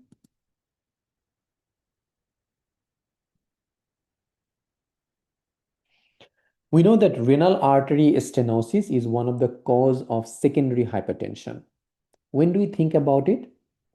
So remember, we only think of secondary hypertension in case of refractory hypertension. Not every hypertension patient we will send them for every blood test.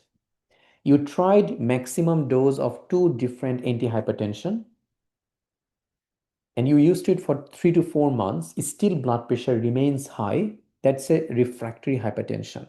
You will only look for those secondary hypertension if a patient has got refractory hypertension. So in a refractory hypertension, we will send the patient for blood test to look for any adrenal cause, for any pheochromocytoma, Cushing syndrome, Conn's syndrome, all of them. We will also send the patient to have a Doppler ultrasound of the kidney artery to rule out renal artery stenosis.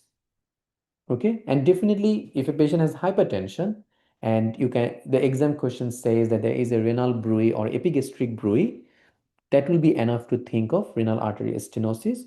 Then yes, you will send the patient for a Doppler ultrasound to confirm the diagnosis. Now, detection of hypertension.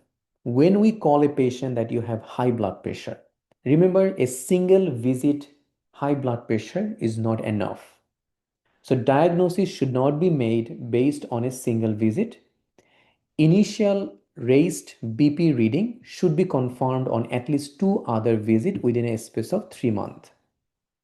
So if initial first visit there was high blood pressure, then you need to bring the patient for two more visits, and still in every visit you see that on an average their blood pressure is high, then you can diagnose the patient as hypertension. The recommendation or screening of hypertension is all people aged more than 18, we should check their blood pressure at least every 2 years. Now, what we do in different level of high blood pressure. What is the treatment based on the severity?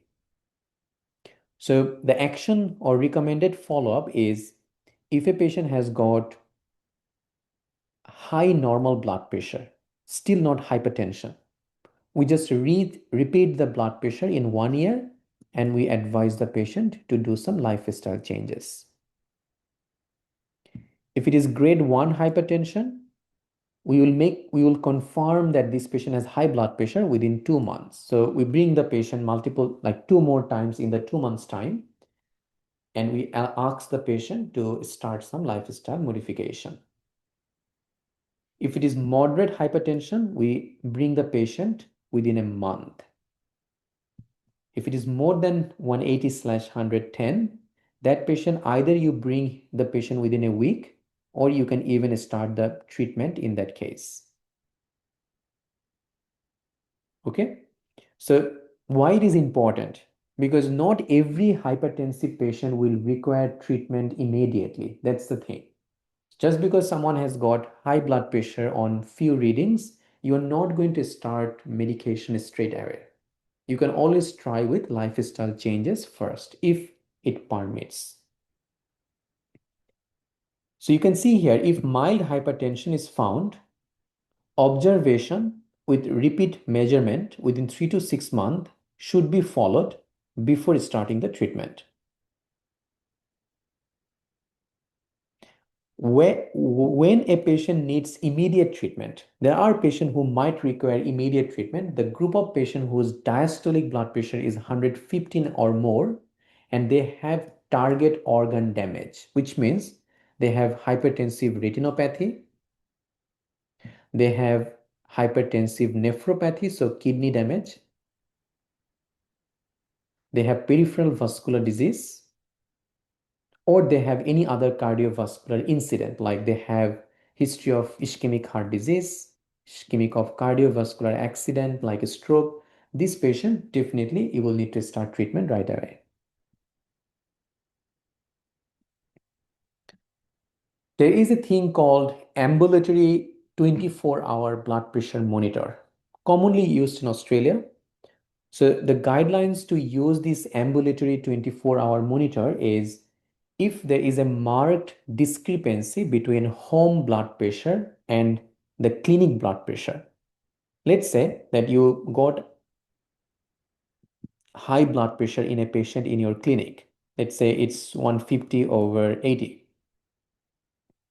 And you ask the patient to check the blood pressure at home.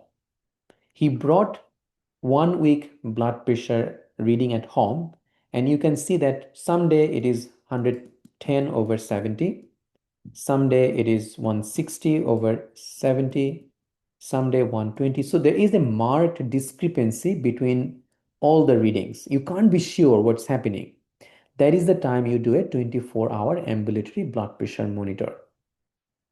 Okay, what happens is there that this patient you will put a device like a blood pressure cuff, and patient will do everything as normal, and after 24 hours we will bring back that device, and we will check how was the average blood pressure of the patient in 24 hours. And that way we can confirm whether this patient has got actual hypertension, or is it a white coat hypertension, like when they come to the clinic, then their blood pressure goes high. So to rule out white coat hypertension, also we can do this ambulatory blood pressure monitor. Okay.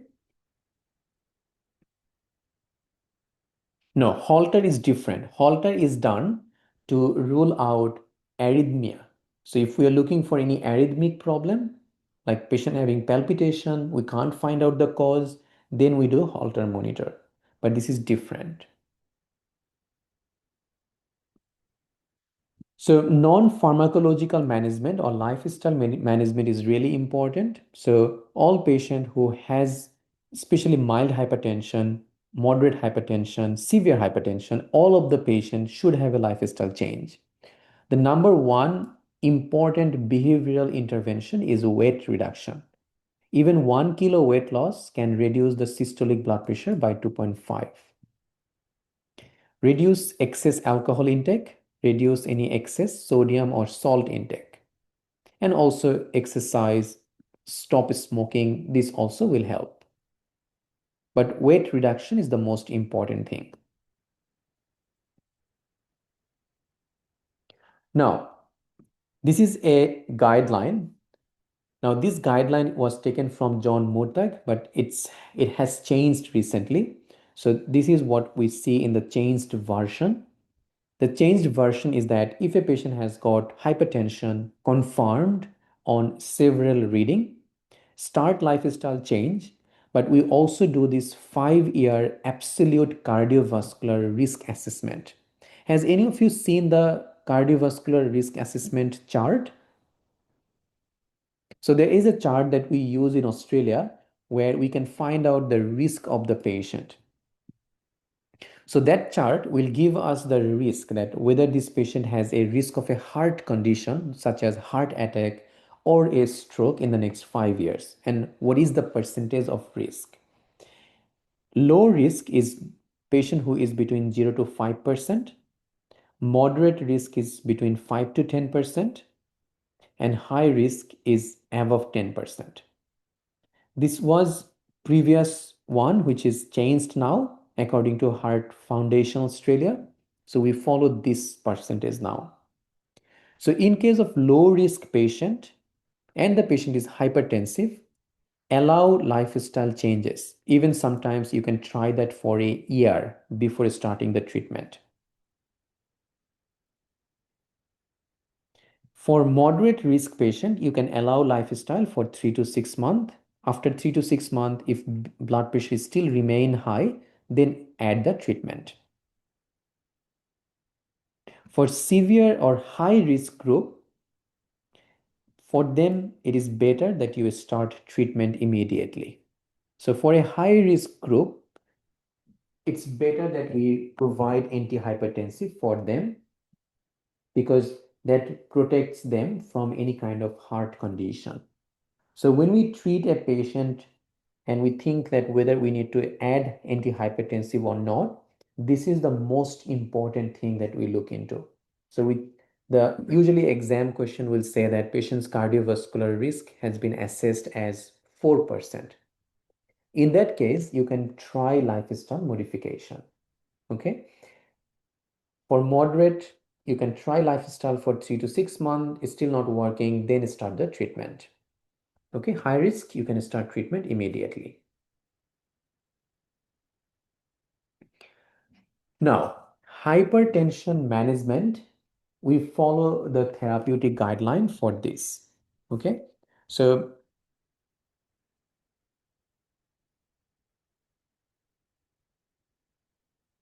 before we go into the therapeutic guideline, we have few options in here for hypertension that we can choose from. So first of all, we have ACE inhibitor or ARB. We have calcium channel blocker. We have thiazide diuretics, especially if it is more than 65-year-old, thiazide diuretics is a good option to try.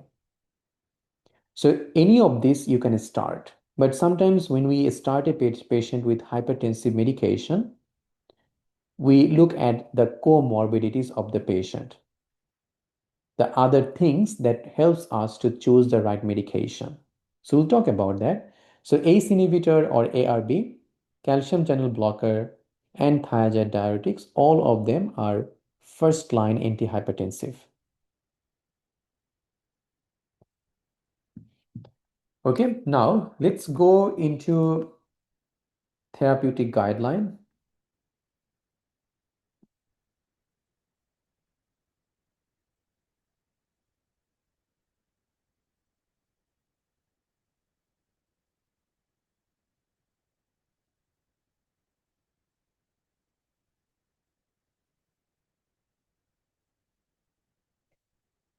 Yes, so if the question is about hypertension and they're asking about what lifestyle management is most important, that will be weight management. It comes in exam, I know. But yes, for coronary artery disease, it is a smoking cessation. You're right.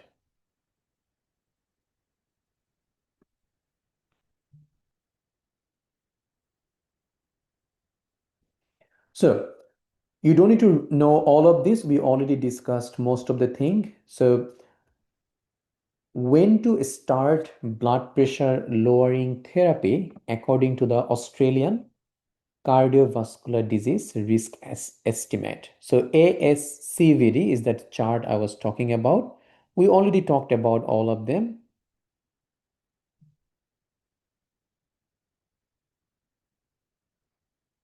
We know about the medication that we have got, first line, second line, third line.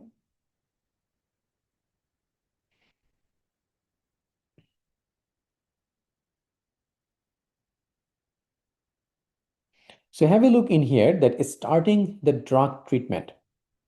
So all of these have equal efficacy for reduction of blood pressure. The choice of first line drug is usually influenced by the individual patient factors. So we can try things based on how the patient is.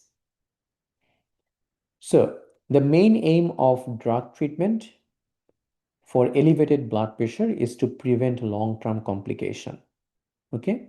So usually we start a single drug at a low dose and gradually up the dose if needed.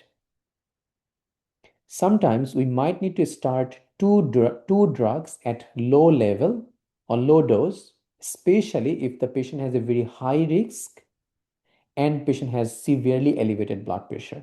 This is not commonly used, but most of the time we will start with a single drug with low to moderate dose and gradually up the dose if needed. So let's say we started perindopril in a patient, like 5 milligram perindopril. When to check the patient's blood pressure next? So we will not just start adding more and more medication every day. We will give some time for that initial 5 milligram perindopril to work. So we give at least 4 to 6 weeks before thinking about even increasing the dose of it. So to allow time for optimal effect of the initial treatment, changes to drug therapy should be considered 4 to 6 weeks after starting the treatment. But if a patient has got very high risk, then you can do it a bit sooner. For patient who you started with a single medication, if blood pressure did not come to the target in 4 to 6 weeks, do not stop or change the drug.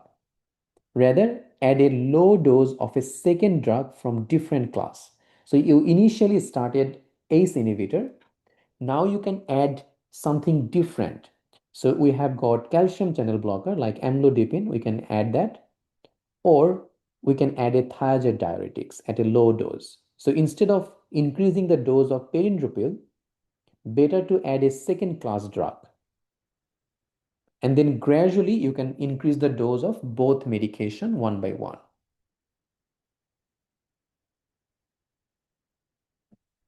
Okay? Does it make sense? So every 4 to 6 weeks, you can increase the dose of, so you started now 2 medication for the patient. So gradually you will increase the dose of one medication. You came to maximum dose. The second medication, you came to the maximum dose. When two antihypertensive in a maximum dose cannot control the blood pressure, it becomes a refractory hypertension. That's the time you start searching for any secondary causes. You look for any compliance issue. If nothing found, then you add the third drug. The third drug can be any of those three, either ACE, calcium channel, or thiazide diuretics, whichever you haven't used first. Okay? Nice and easy. If you know, then it's easy to manage the patient. Let's say after the third drug, still patient's blood pressure is high. So patient is now on ACE inhibitor, thiazide diuretics, and calcium channel blocker. Still not working. What's next? The next is potassium sparing diuretics, which will be spironolactone or amiloride.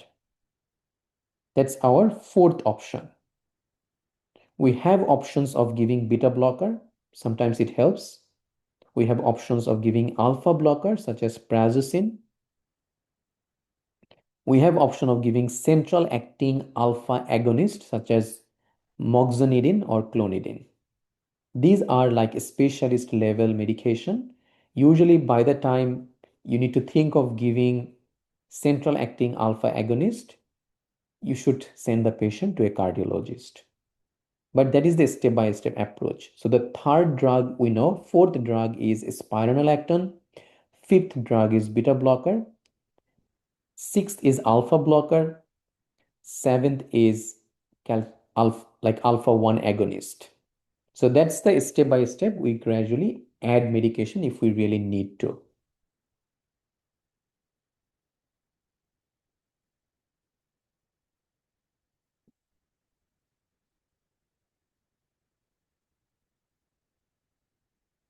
That's right, Dinesh Warren. So if blood pressure is not controlled on a single drug, next step is to add a low dose of a second drug instead of increasing the dose of the first drug.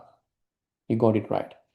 Is this clear for everyone, the management of hypertension?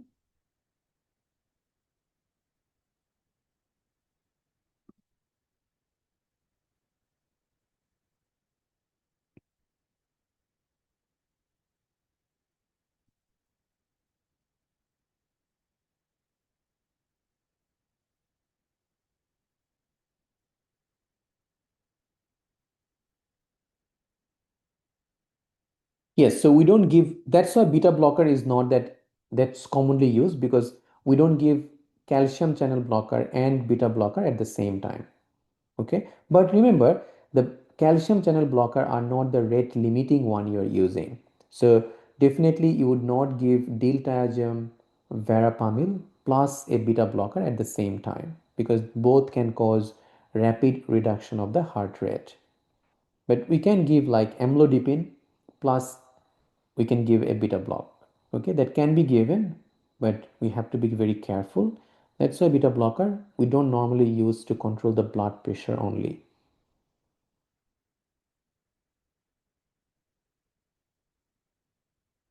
So sometimes we don't need to give 7 drugs to the patient because many times there is a combination. So in one tablet, there might be 3 medications. So it's not always that you have to give 7 drugs. It's very uncommon that we have to give 7 drugs in a patient. Okay. All right. Now, few other things that we should know of from hypertension. So what is severely elevated blood pressure? So severely elevated blood pressure is when a blood pressure is more than 180 over 110. That is severe blood pressure. Severe blood pressure divided into multiple subtypes. One is severe blood pressure without any other symptoms. So they don't have headache, no dizziness, no end organ dysfunction. In that patient group, our target to reduce the blood pressure to at least back to 160 is within 1 to 2 days. And that can be done in a GP setting, like a clinic setting, and with oral medication. So you can start with simple calcium channel blocker like amlodipine and just bring the patient back to in 1 to 2 days to see how the blood pressure doing. So severely elevated blood pressure without any symptom needs treatment. Okay. But it can be, the blood pressure can be lowered down gradually within 1 to 2 days. Then there is hypertensive urgency. So blood pressure is very high, but patient also have symptoms, but they don't have any end organ damage. So no end organ dysfunction in that patient. In this group of patient, we need to admit the patient and we need to achieve initial blood pressure reduction within hours. And this usually will be done in the emergency. I'll talk about the management a bit later. What is hypertensive urgency?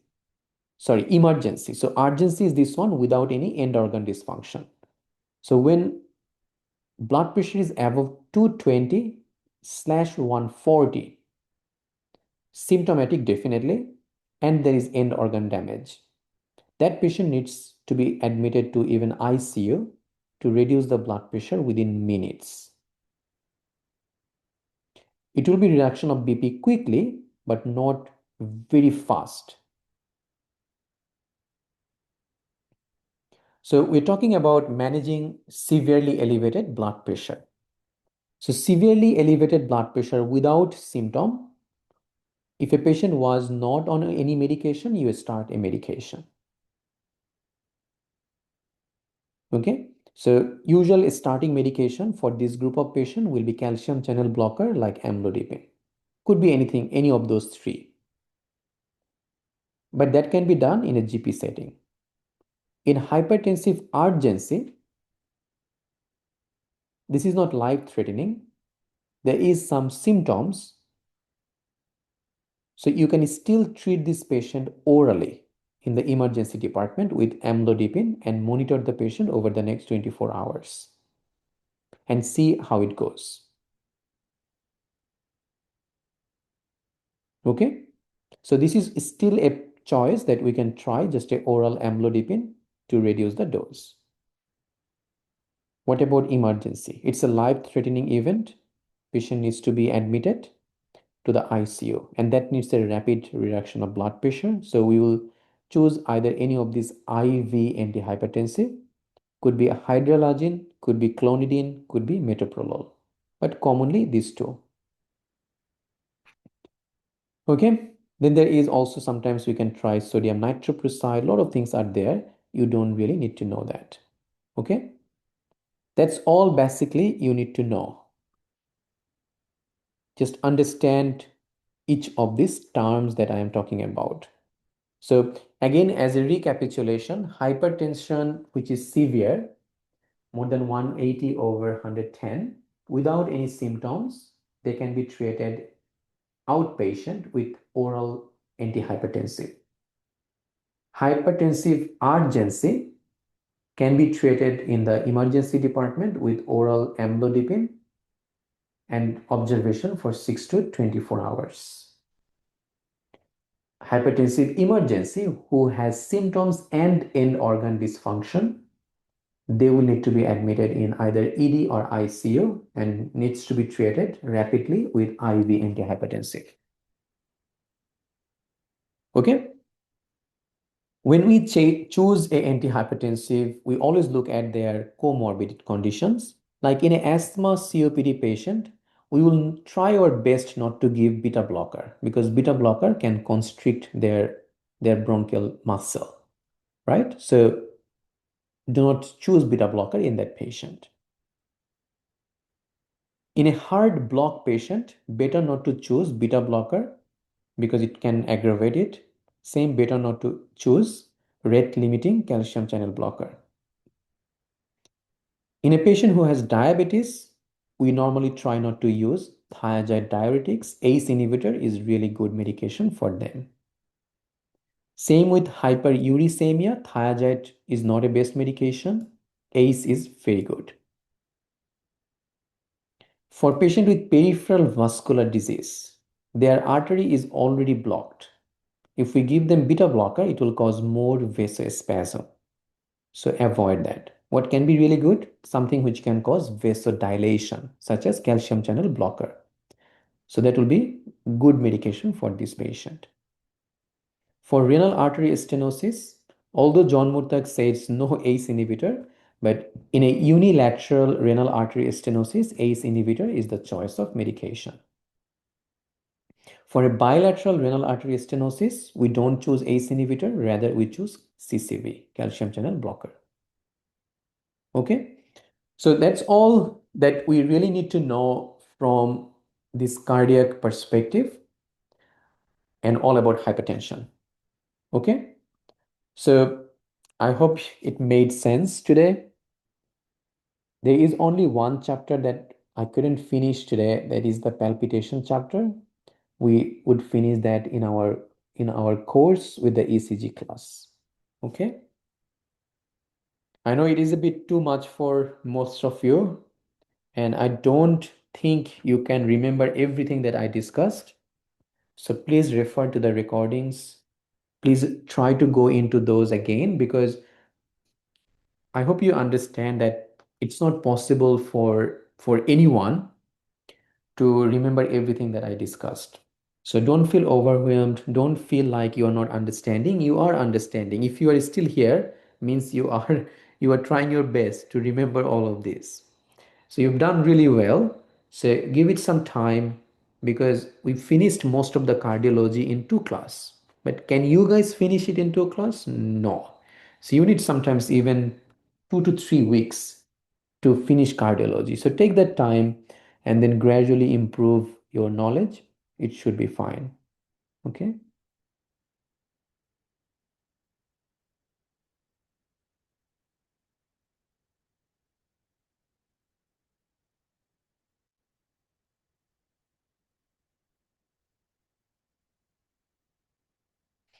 Therapeutic guideline, you will need to subscribe. We can't give you access because that's different people who has this. Most of the slides will have this, but again, we can't give full therapeutic guideline in the notes. But if you go into the recorded session, you'll be able to get most of this. And you can make your own notes also if needed.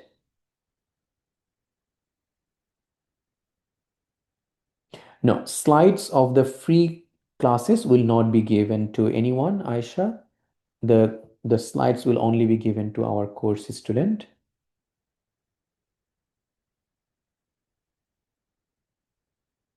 Schedule of the 5 months course will be given after this 2 weeks free session is over. And notes will be uploaded into the portal. So in the portal, you will get the notes as well.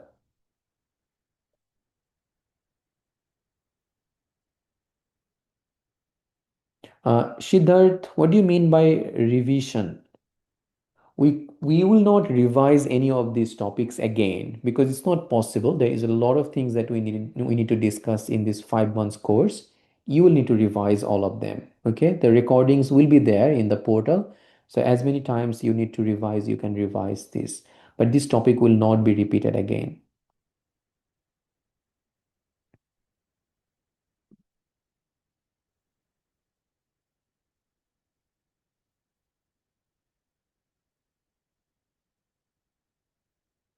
So your next class is going to be on 16th of January, and then you have another random question discussion on 17th of January.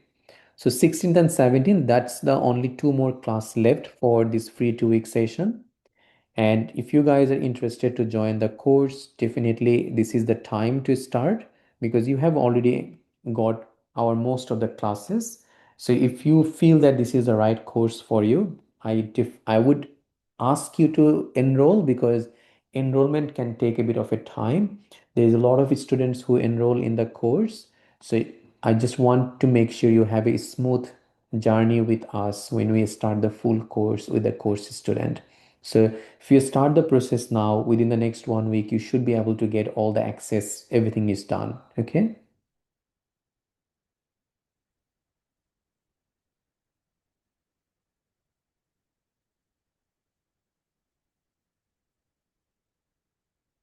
The new classes in the portal Redwana will be in recent theory section.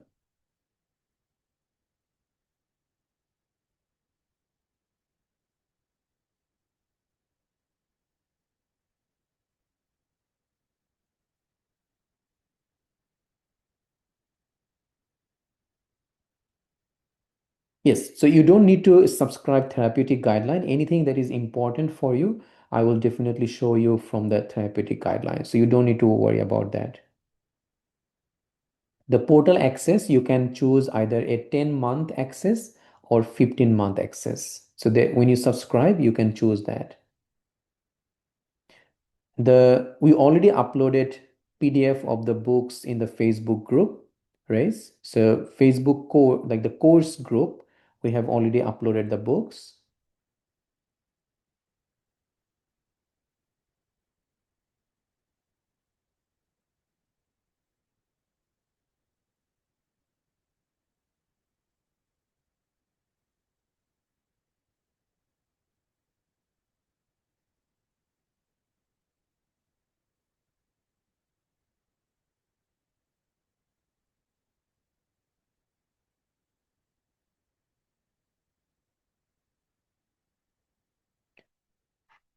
Okay.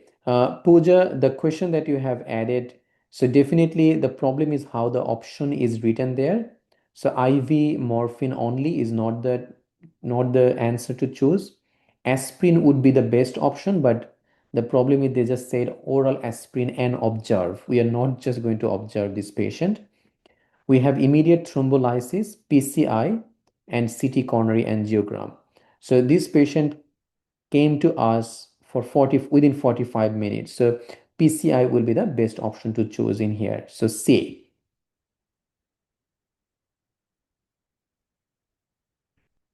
For congested patient, Niguan, yes, we start 3 drugs. Ash, if you have paid yesterday, it's common for not getting the access to the portal immediately. So you might need to wait for a couple of days before you get access to the portal. You will get an email once you get the access. You don't need any subscription to therapeutic guideline. Saba, it should be there. So the notes and recordings are there in the portal. You should be able to watch the recordings. So there are recordings there already. If you can't, then please send us a video of what happens when you try to check the recordings. Okay.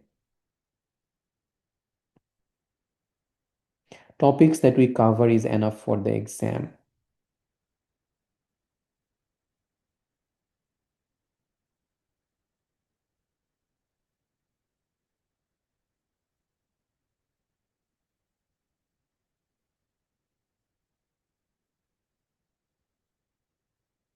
If Nadeed, if you have long gap, then CPD membership, the subscription which allows CPD certificate, you should choose that.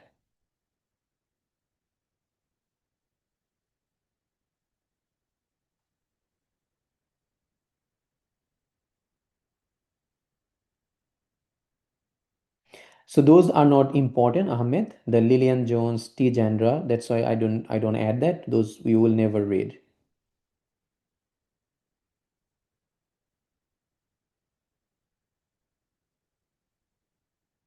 And Shri, the CPD hours is total 130 points. You don't get any measuring outcome, you get educational activities and reviewing of the performance. So you get 10 reviewing performance, 120 educational activities. So if you are not registered with APRA, this is not, you don't need CPD as part of practice, but APRA usually wants to see what you have done when you are not working. So CPD usually works as a gap, like a breathing gap in that case, but it's not for you to work as a doctor in Australia. Doctors in Australia needs to fulfill the specific CPD requirements, which you guys don't need to. Abdul Khalil, you only get CPD certificate if you have subscribed for it during your course enrollment. E-Medici subscription, you can. It's not a bad idea, but not must to do. Long, we uploaded the books in the Facebook course group.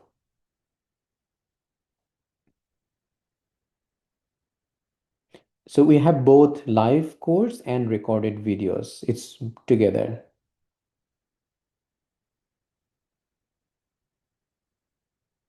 All right. So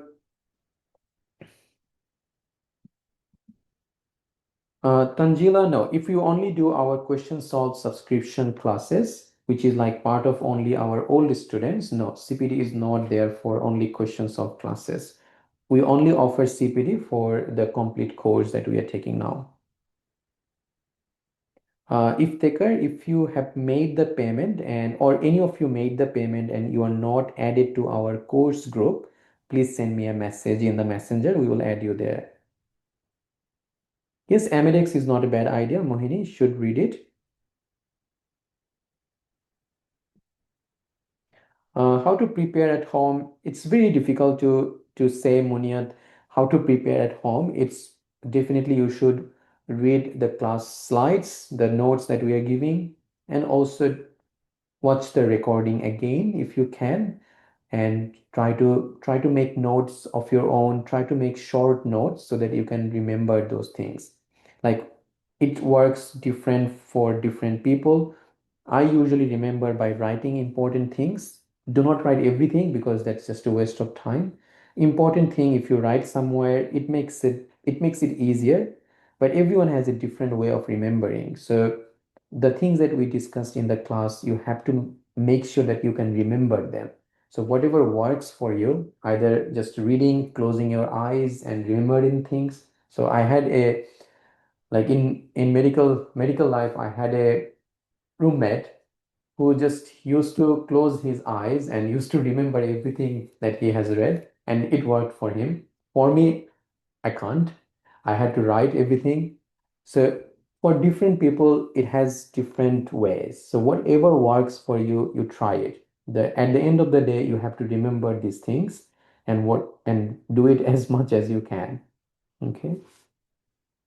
And try not to read everything, just the important thing.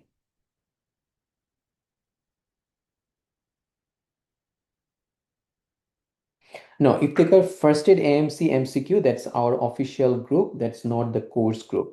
So in first aid AMC MCQ, everyone is added there. Our course student will be added to different group. And that is only after making the payment.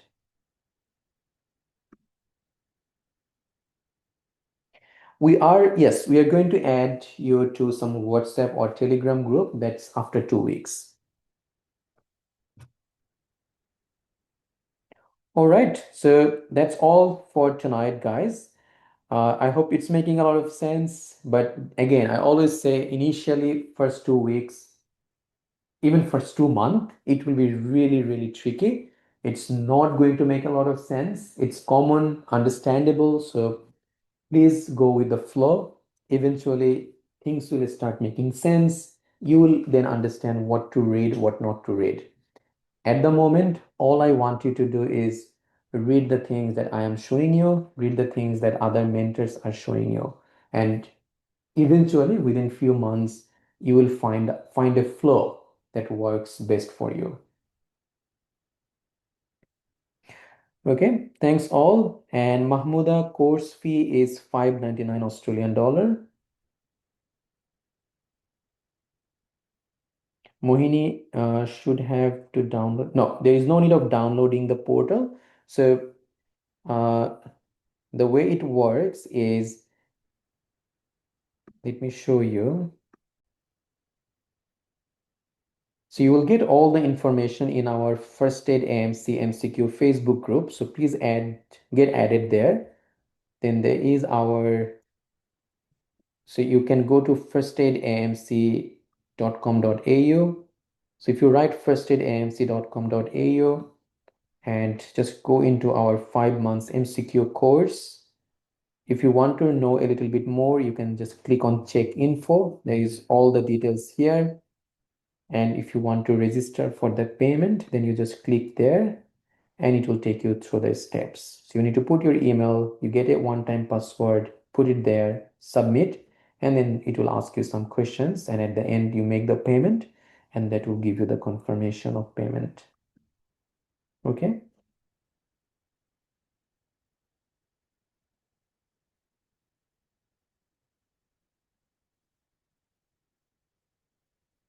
Thank you, everyone. Have a good night. Take care.